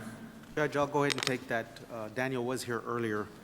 We're requesting approval to process the following invoices. Innisfree Hidalgo County was in the process of awarding a new contract. Marty, and the former contract had expired, but services necessary for the health and safety of the residents under the Health and Safety Code issues. We have, Marty, the waste management. You want to go ahead and? These are required, well, we need to have these receptacles at these locations. We were in the process of awarding the new contract, but the vendor had not submitted his signature, so they continued the service through the old vendor. Okay. And that was so that we wouldn't have any lapse in services due to our obligations to keep those areas clean. I am recommending approval. Move for approval. Second. Those in favor say aye. Aye. Aye, motion carries. Judge, Commissioners, just for the record, they are $105.91, $130.16, $123.76, and $105.73 respectively. All right, Urban County, 19.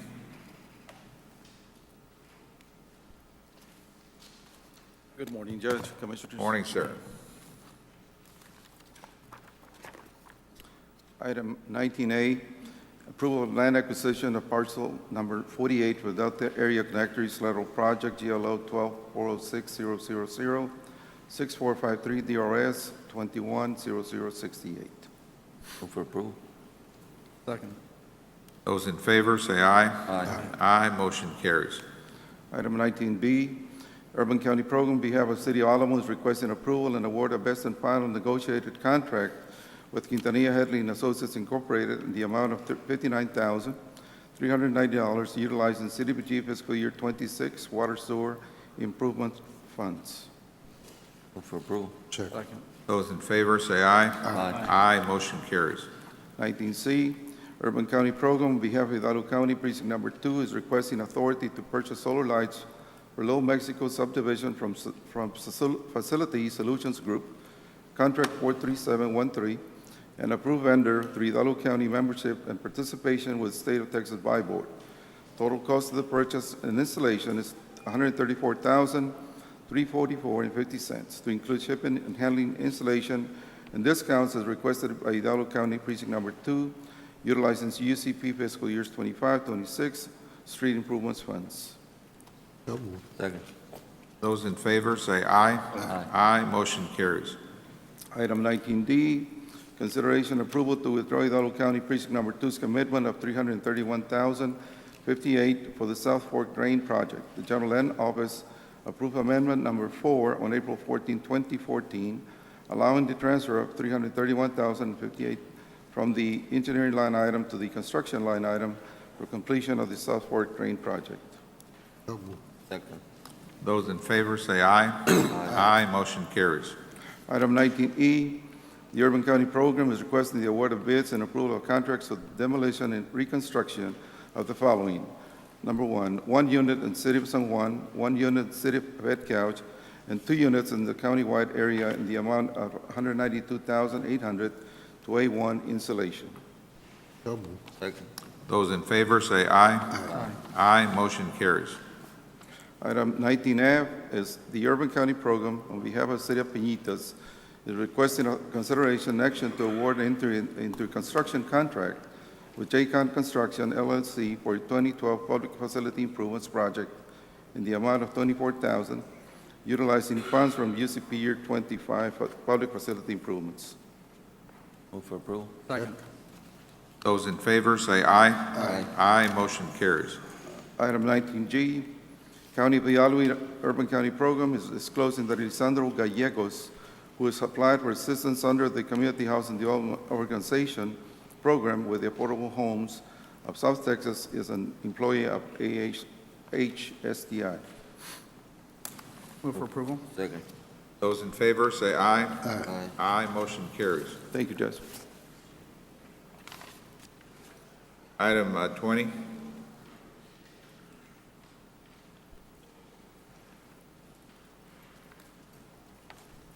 Good morning, Commissioners.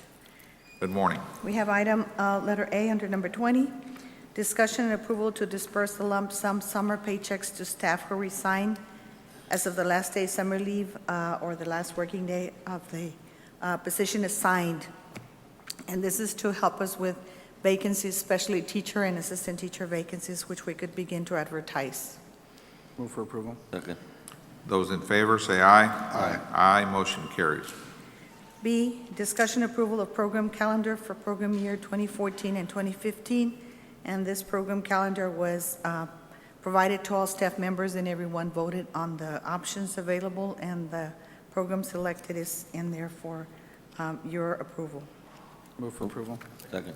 Those in favor say aye. Aye. Motion carries.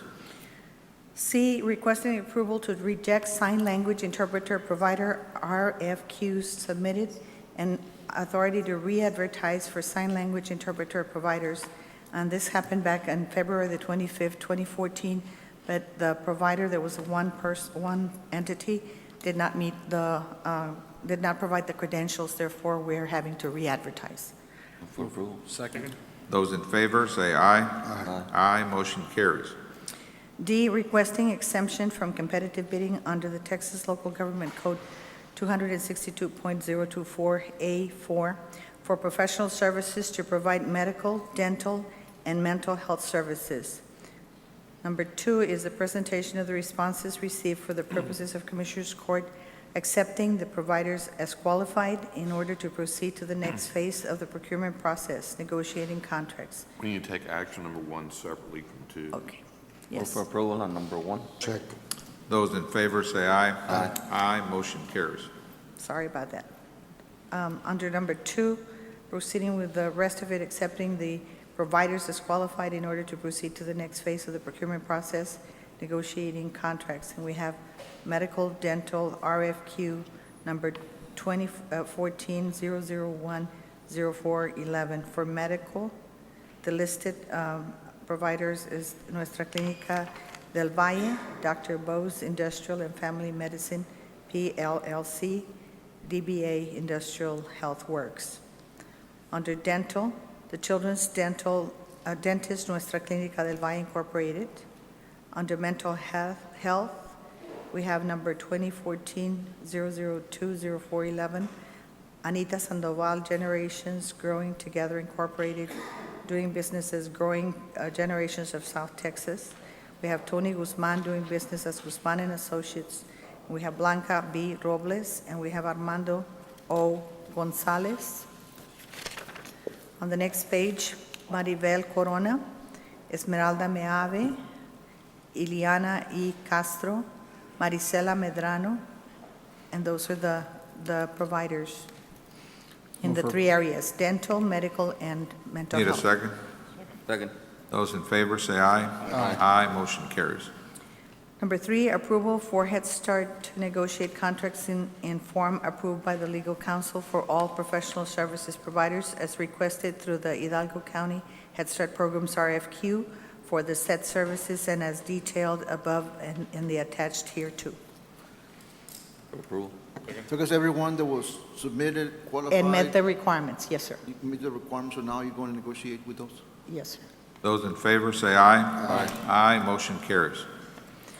The next item has to do with the planning process that we have in our program. It's discussion and approval of the following 2014-2015 Hidalgo County program plans.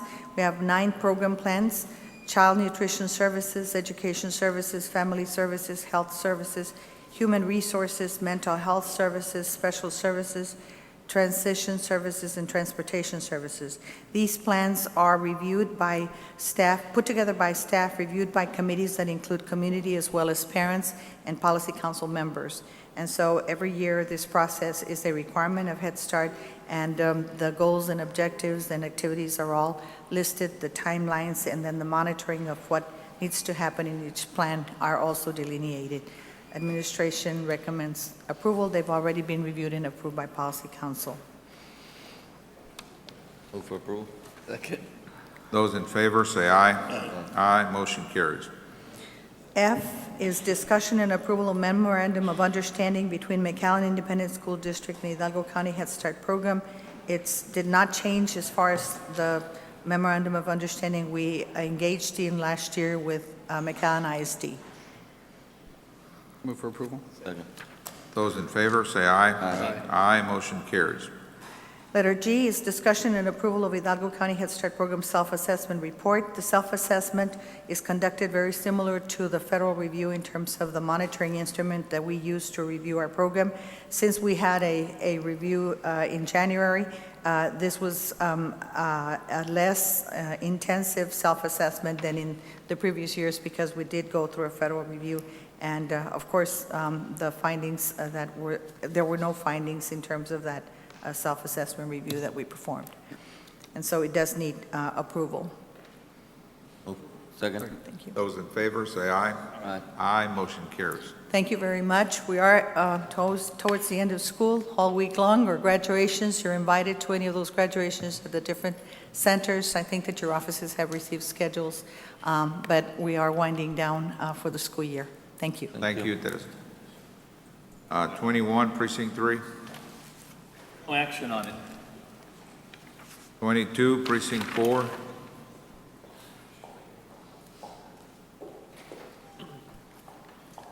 Good morning, Judge Commissioners. Marcos Lopez, Precinct 4. Item 22A1, we're asking for no action. 22A2 is the approval of 2004 appropriation of funds in the amount of $22,309.68. Move for approval. And these are not for the Edinburgh Affluent Line, but It's from the affluent line to our road maintenance. no, but it is not for that, it's for any other projects that you have, right? Correct. Okay. Move for approval. Second. Those in favor say aye. Aye. Aye, motion carries. 22B1 and 2, we are also asking for no action. Thank you. Thank you.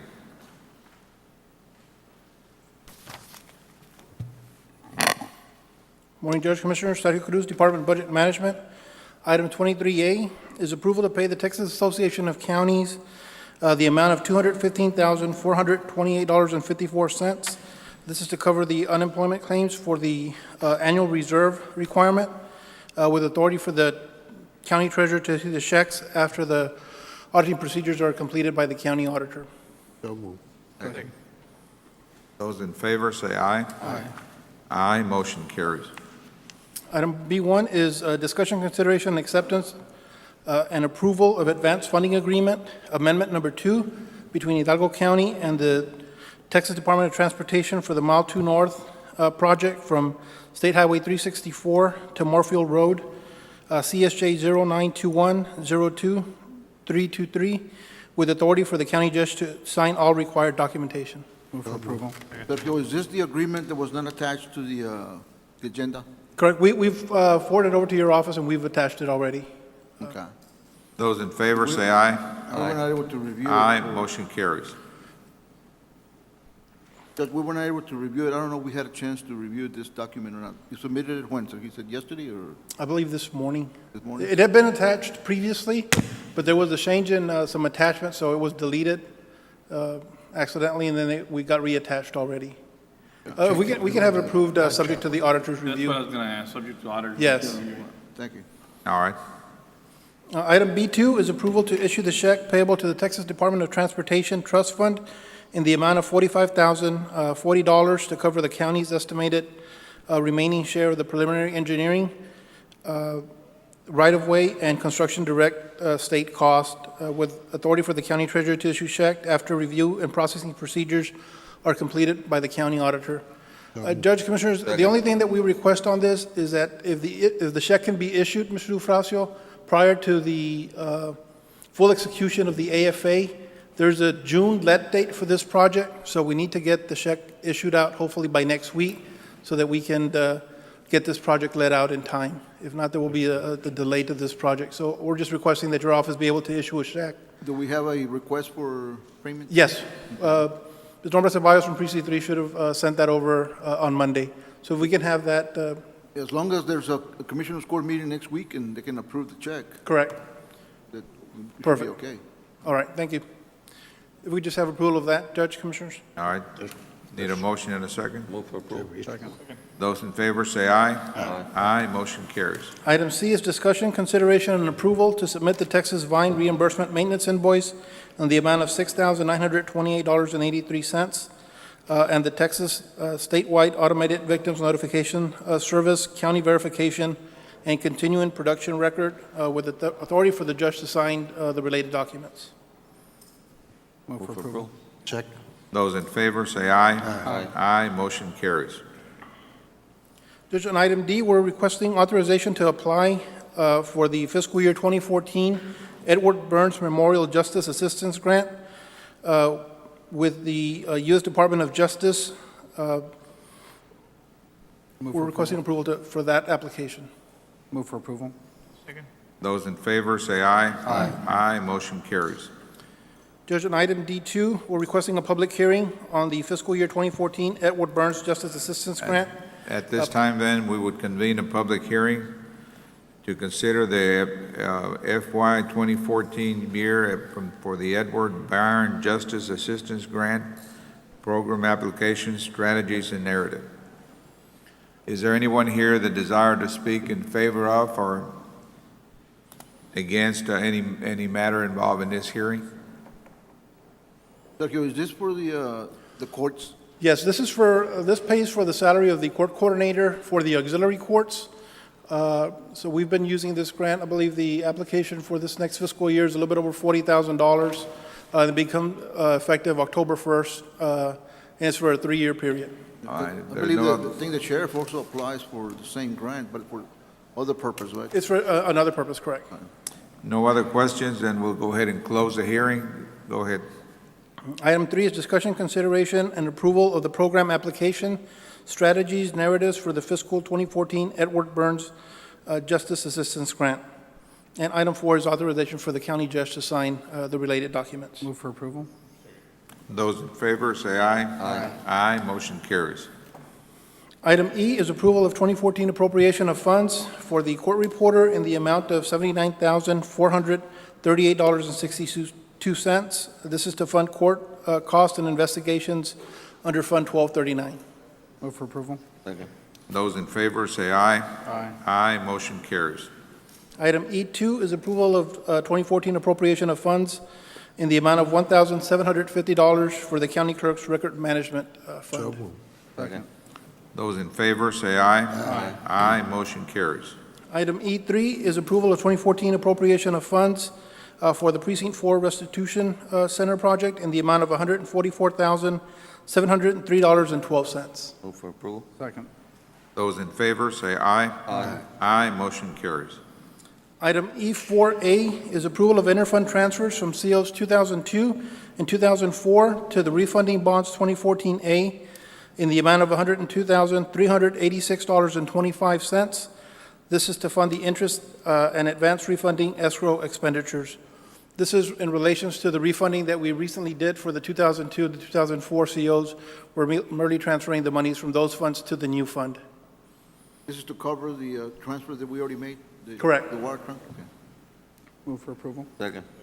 Those in favor, say aye. Aye. Aye, motion carries.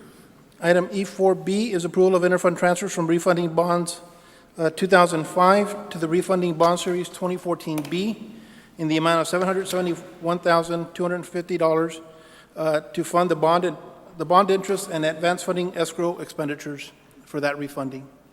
Move for approval. Well, monies would be budgeted precinct 2, right? No, Commissioner, those are going to be refunded. That's where we had the savings. Hopefully, we'll be able to do something with that savings. Yeah, precinct 2. Precinct 2? I've got the direction. Need a second? Second. Those in favor, say aye. Aye. Aye, motion carries. Item 5 is approval of 2014 appropriation of funds from the Road and Bridge fund balance for Precinct 1 and the amount of $90,432, and this is to fund various operating expenditures. Poquito. Move for approval. Second. Those in favor, say aye. Aye. Aye, motion carries.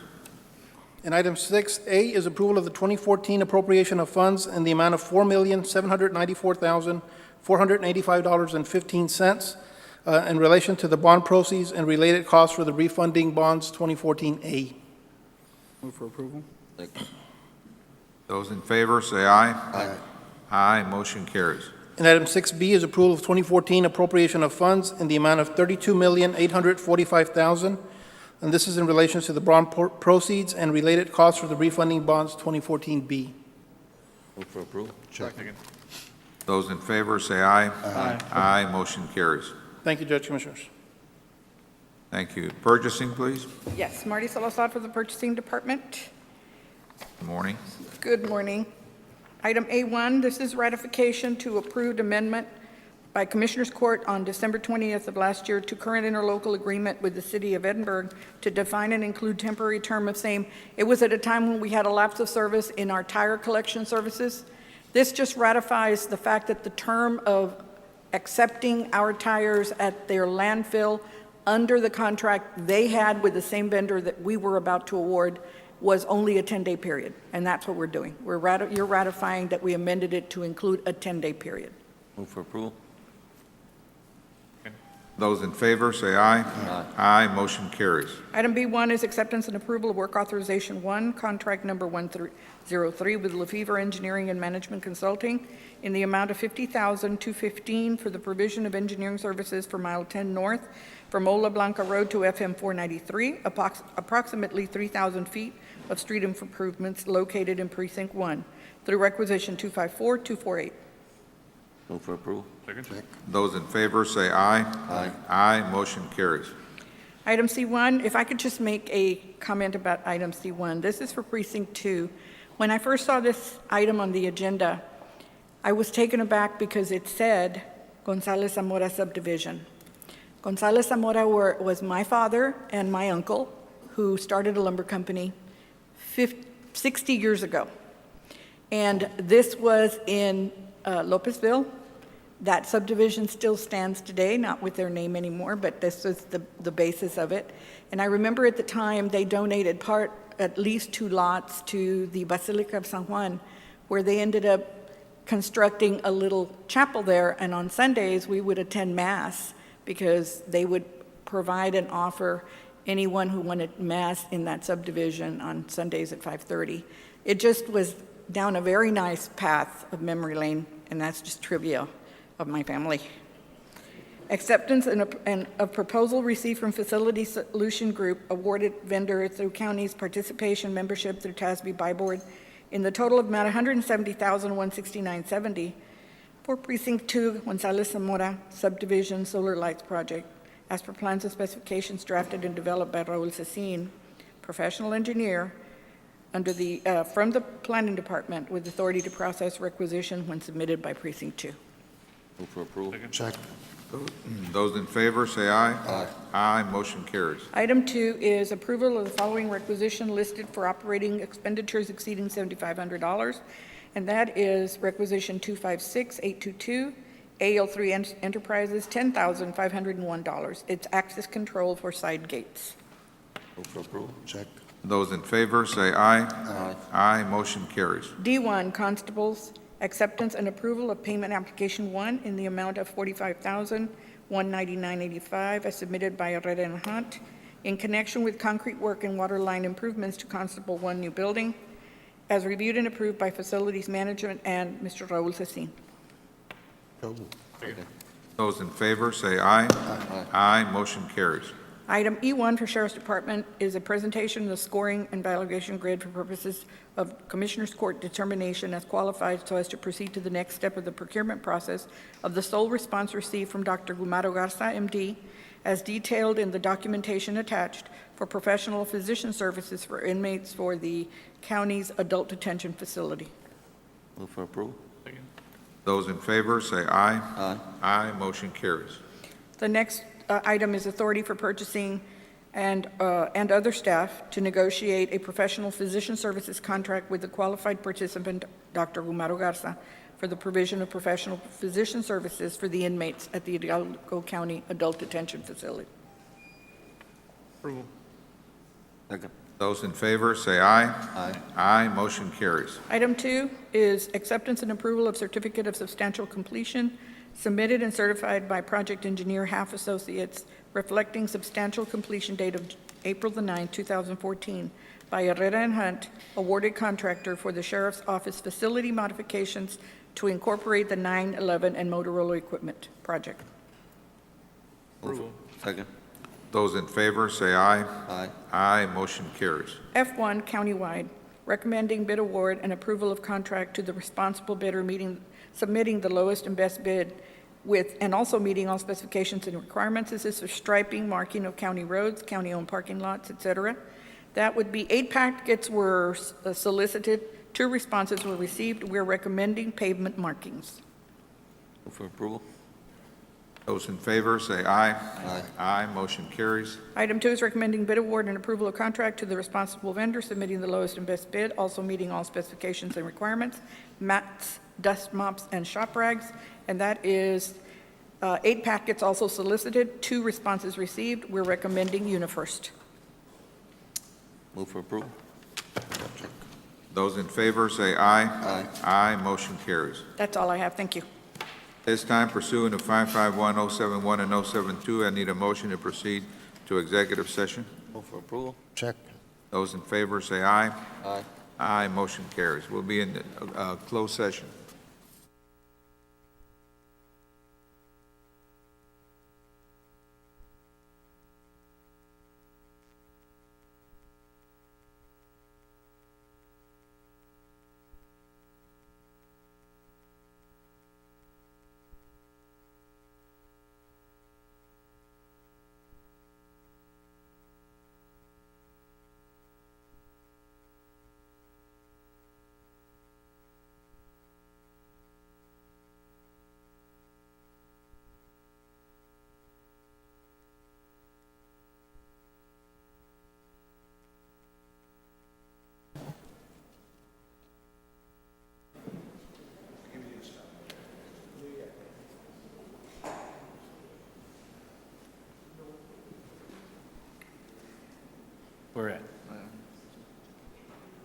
Oh, yeah, I think.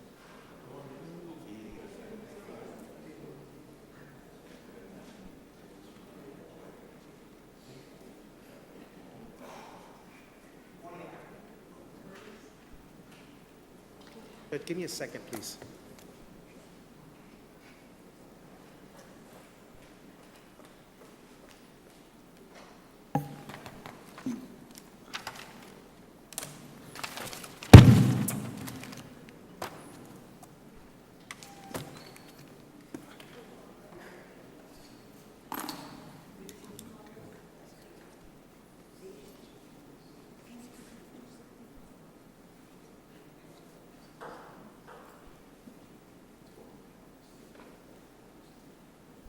Entonces compraron la...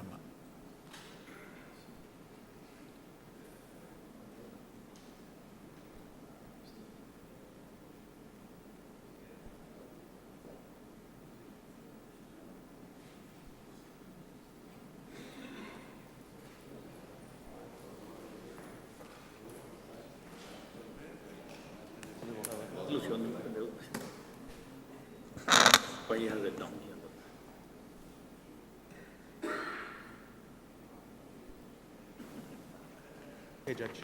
Todos de millones y 3, 4, 5 millones. All right, we're back in open session. Thank you, Judge Commissioners. Under open session 26A, real estate acquisition appropriation, same, there's no action to be taken at this point, at this time. 26B, pending under potential litigation, there is no action to be taken at this time.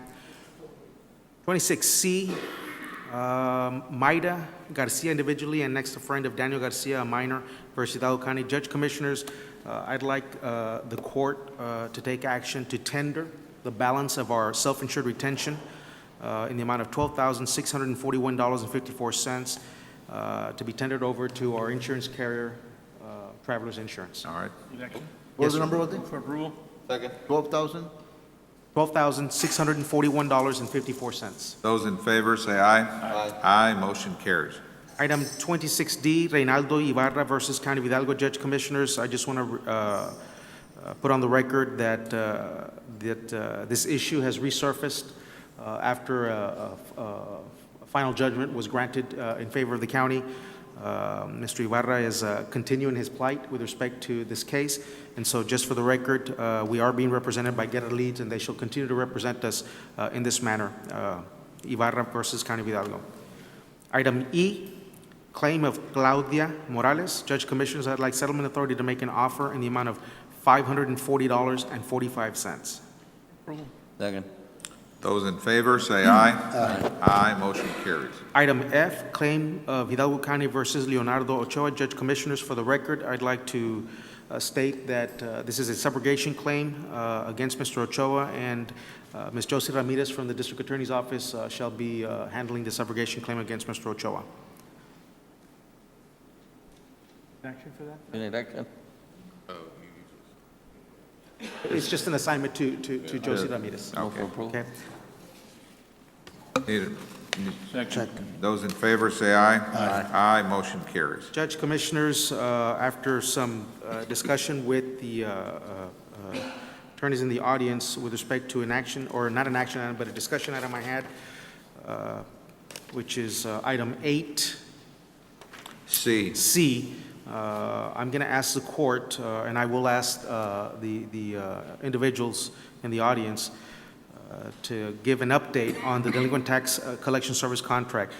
Without getting into any details, which they will address, the reason I placed this on the agenda is there was some prior discussion by the court as it pertains to the tax collection service contract and the representation of the attorneys in this contract. Mr. Ofracio earlier, or at a previous meeting, had asked with respect to the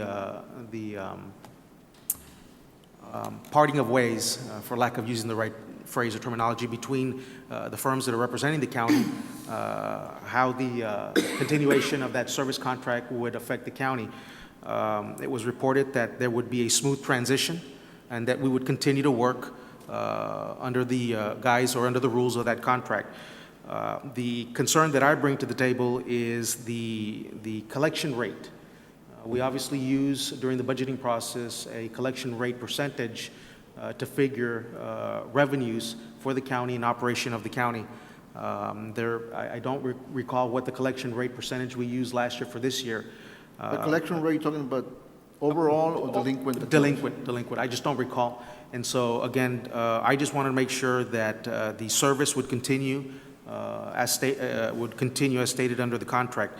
We do have representatives, or we do have our election service representatives in the audience. And so, if there's no objection, I'll ask Mr. Franz and Iram.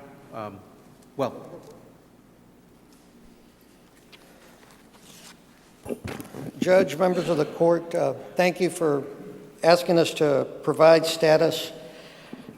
When we entered into a contract with Hidalgo County contracted, the taxing authority, Hidalgo County, contracted with Purdue, Brandon, Fielder, Collins, and Mott, LLP, in association with the law offices of John David Franz, hereinafter called the law firm. The law firm was an association of my law firm and the Purdue firm. We've worked this way for 7 to 8 years. Earlier this year, I decided to sever ties with this firm, and on February 20th, we presented the court with a letter signed by Iram Gutierrez, an attorney from Purdue Brandon, and myself as a representative of the law offices of John David Franz, where we notified you of the dissolution of this association. And on the 20th of February, we promised you that the association between Purdue Brandon and John David Franz will continue on an interim basis while we work toward a resolution of our business relationship. We conveyed to you nobody was going to drop the ball. We were going to work together until we resolved our differences. I felt it was important to let you know that we have not been working together. Contrary to what we represented to you, I have been cut off of access to taxpayer information, and that's neither here nor there, but I wanted to let you know that we are not working together. I don't see that we will be able to work together, and as an attorney, it's my duty to inform you that if you believe that we're working together as the law firm that you contracted with, that is not the case. Now, here's a situation. One of the firms, the Purdue firm, has undertaken to file suits in its own name. And all I'm saying is until that action is authorized, Purdue is not the law firm that you contracted. The law firm that you contracted is Purdue in association with John David Franz. So all I'm saying is that if they are authorized to collect taxes in their own name for Hidalgo County, then I too have the right to collect taxes in my firm's name. I don't think that was the intent of the contract, but unfortunately that's a decision that the Commissioner's Court is now faced with.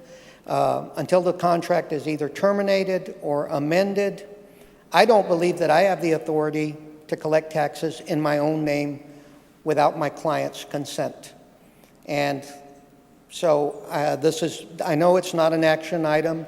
It's on the agenda for discussion and information purposes, and that's all I'm doing is providing you with that information and requesting some clarification from Hidalgo County because you are my client as you are Purdue's client.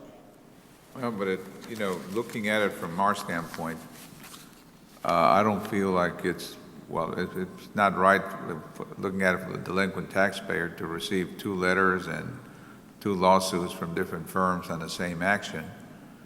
That'd be more of an expense to him and to us, I would imagine, on the court costs. But when you say working together, John, before all this happened, how did you work together? Who did the collection? Was it done? We did them in my office collectively. Our offices were joined together. We had management meetings. We monitored collections. They provided the computer, the software, the infrastructure, and we were engaged in joint delinquent tax collection. You said you had a mediation yesterday, or we were told you had a mediation. I guess it did not get resolved. Yeah, that is a fair Is assessment. it getting closer to resolution, or? I don't believe so, because there's one huge issue, and I'll let them speak for themselves. My position is that we were one team, one unit, one partnership, and that the county and other taxing entities contracted with. All right, Steve, can we, I mean, there's no way that I can see us authorizing either Purdue to collect or John David to collect. Judge, I would advise against you taking any action at this point because you're bound under a contract. And we do, that's where I was headed. We have a contract, and we're trying to deal with that entity that we contracted with in whatever form or shape it presently exists in today. But our biggest concern is the collection rate. I mean, we don't want that to suffer. We want to make sure that our delinquent taxes are still being aggressively pursued, and we're getting our share of those taxes so that we can go ahead and operate in the county. You know, that's the only income we have, is And to have that, lower taxes. And that's part of the reason I'm here as well, to assure that your delinquent tax collection rate does not drop more than what it already Are you has. telling us that it's suffering right now, or that it could suffer? Well, I believe it is suffering. Your collections are below what they were at this time last year. They've been trending downward for at least 3, probably 4 years. What's the collection rate right now? Right now, they're at about 26, 27%. It's about a little over 0.5% of where they were at this time last year. Aaron, do you want to say anything, Mr. Gutierrez? Thank you very much for letting me speak, Judge, Commissioners. Just as Mr. Franz pointed out, we promised that we were not going to let the ball drop. Our firm, Purdue Brandon, that is, has been in operation for 44 years. We count on over 50 attorneys, over 400 employees. It is correct that for the past 7 years, we have been leasing space from Mr. Franz. We're located there, but the operation, the employees, the infrastructure is a Purdue operation. We have not let the ball drop. We are working very hard to continue working. Although there has been some distractions regarding litigation and other such things, we have continued to work very hard, and your collection rate, correct, it is about 0.5% below last year. But I want to point out, South Texas College, which is represented by Linebarger, who Mr. Franz now somehow has some sort of association with, a direct competitor, STC is down 1.5%, or in other words, 3 times as much as the county. So collections dropping have nothing to do with Mr. Franz's exit.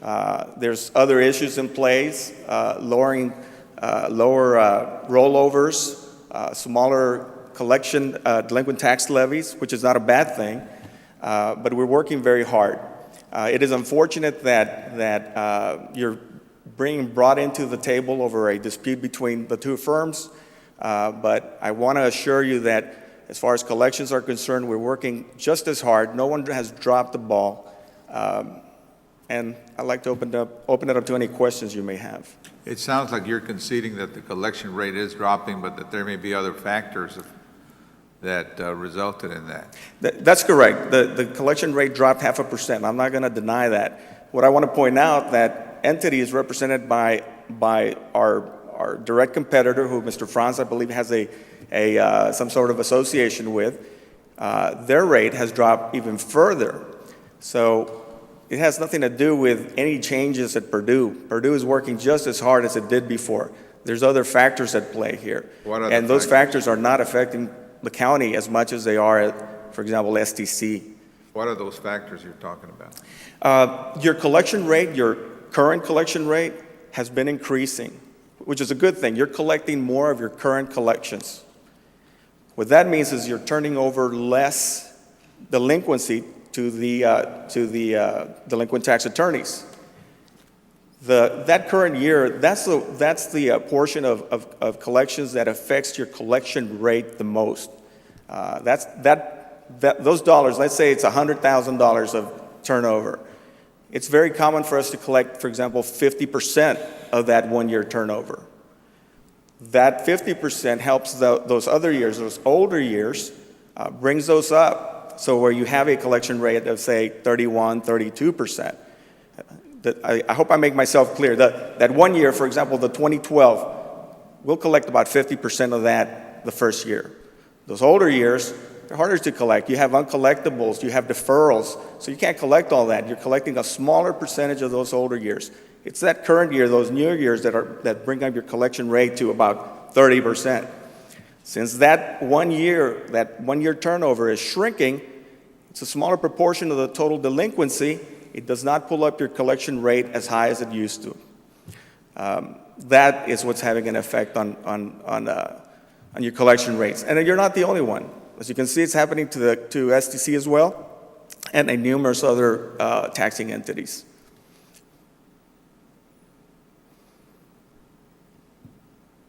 Well, I hate to see the county get involved in the middle of a dispute between both of your firms. Were you going to say something? Yes, Mr. Fine? you asked about factors that affect collections. Management, oversight, personnel, those things get factored in also. Over the last few months, they have lost their most experienced legal assistant. They have lost their call center supervisor. There's been a number of personnel that have left their firm.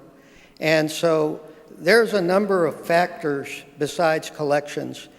He's made a reference to an association with another firm and South Texas College. Well, lack of oversight, management has caused just a plummeting tax collection rate at McAllen ISD. They're about 10 percentage points below their goal. And these are not things that you can just attribute to deferrals, bankruptcy, things like that, Judge. So we don't need to get into, the thing is that we have a dispute between our firms. You're aware of it. But legally, Just letting you know. Legally, it's not in the county's best interest to take sides. Absolutely. Absolutely. But you're We're hearing. worried about our collection rate. We don't. It doesn't matter who collects it. We just want to make sure it keeps on coming. I understand. And all I'm saying is when I signed on this letter February 20th, telling each of you that I was going to work with them, I in good faith did that and was at all times willing to work with them. And I've now come to realize, which required a lawsuit, that they had no intention of working with me to collect your taxes or McAllen ISD's or any other client that we jointly had. Just giving you that information for your consideration.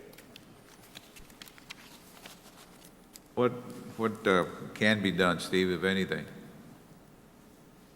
I think, Judge, Commissioners, where I am on this is that they either can dissolve amicably or the court's going to do it for them.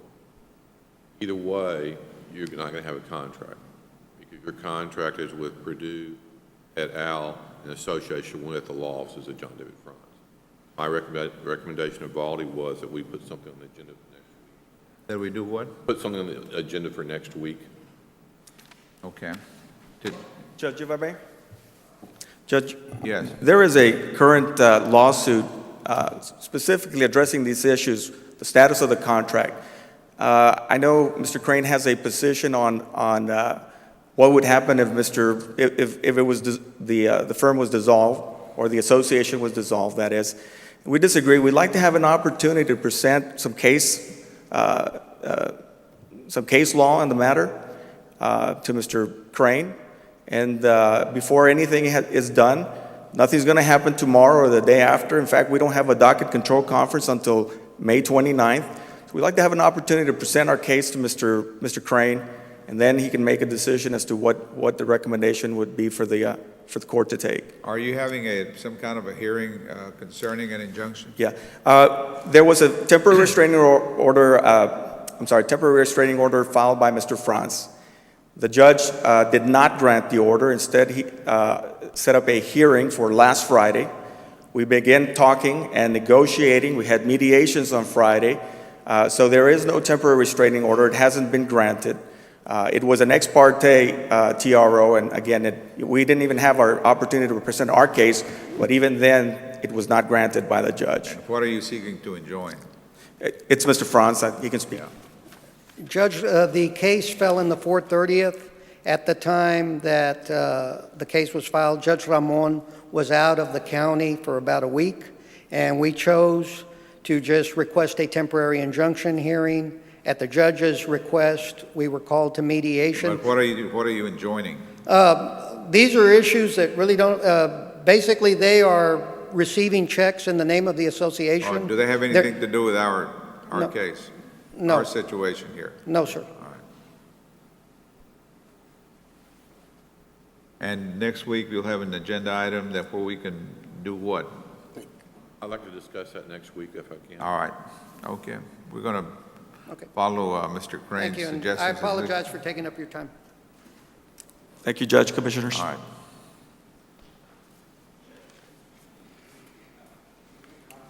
Working with Steve, because it obviously directly affects what we do at the office with respect to our current budget and our future budget with respect to if anything's going to happen or occur with this current situation. But if there's any changes with respect to whatever we may or may not place on next week, I just want to let the court know that I will make sure that I advise our attorneys. Well, I mean, they're both lawyers. They both realize they have a responsibility to honor Right. that. They're Exactly. part of the agreement. Right, exactly. So, I mean, that's what's bringing them to the table, I think. Exactly. All right. Okay? Thank you. Thank you, gentlemen. Judge, with, unless there's any further action to be taken by the court, we Is there are... a motion to adjourn? Yes. So moved. Those in favor, say aye. Aye. Aye, motion carries.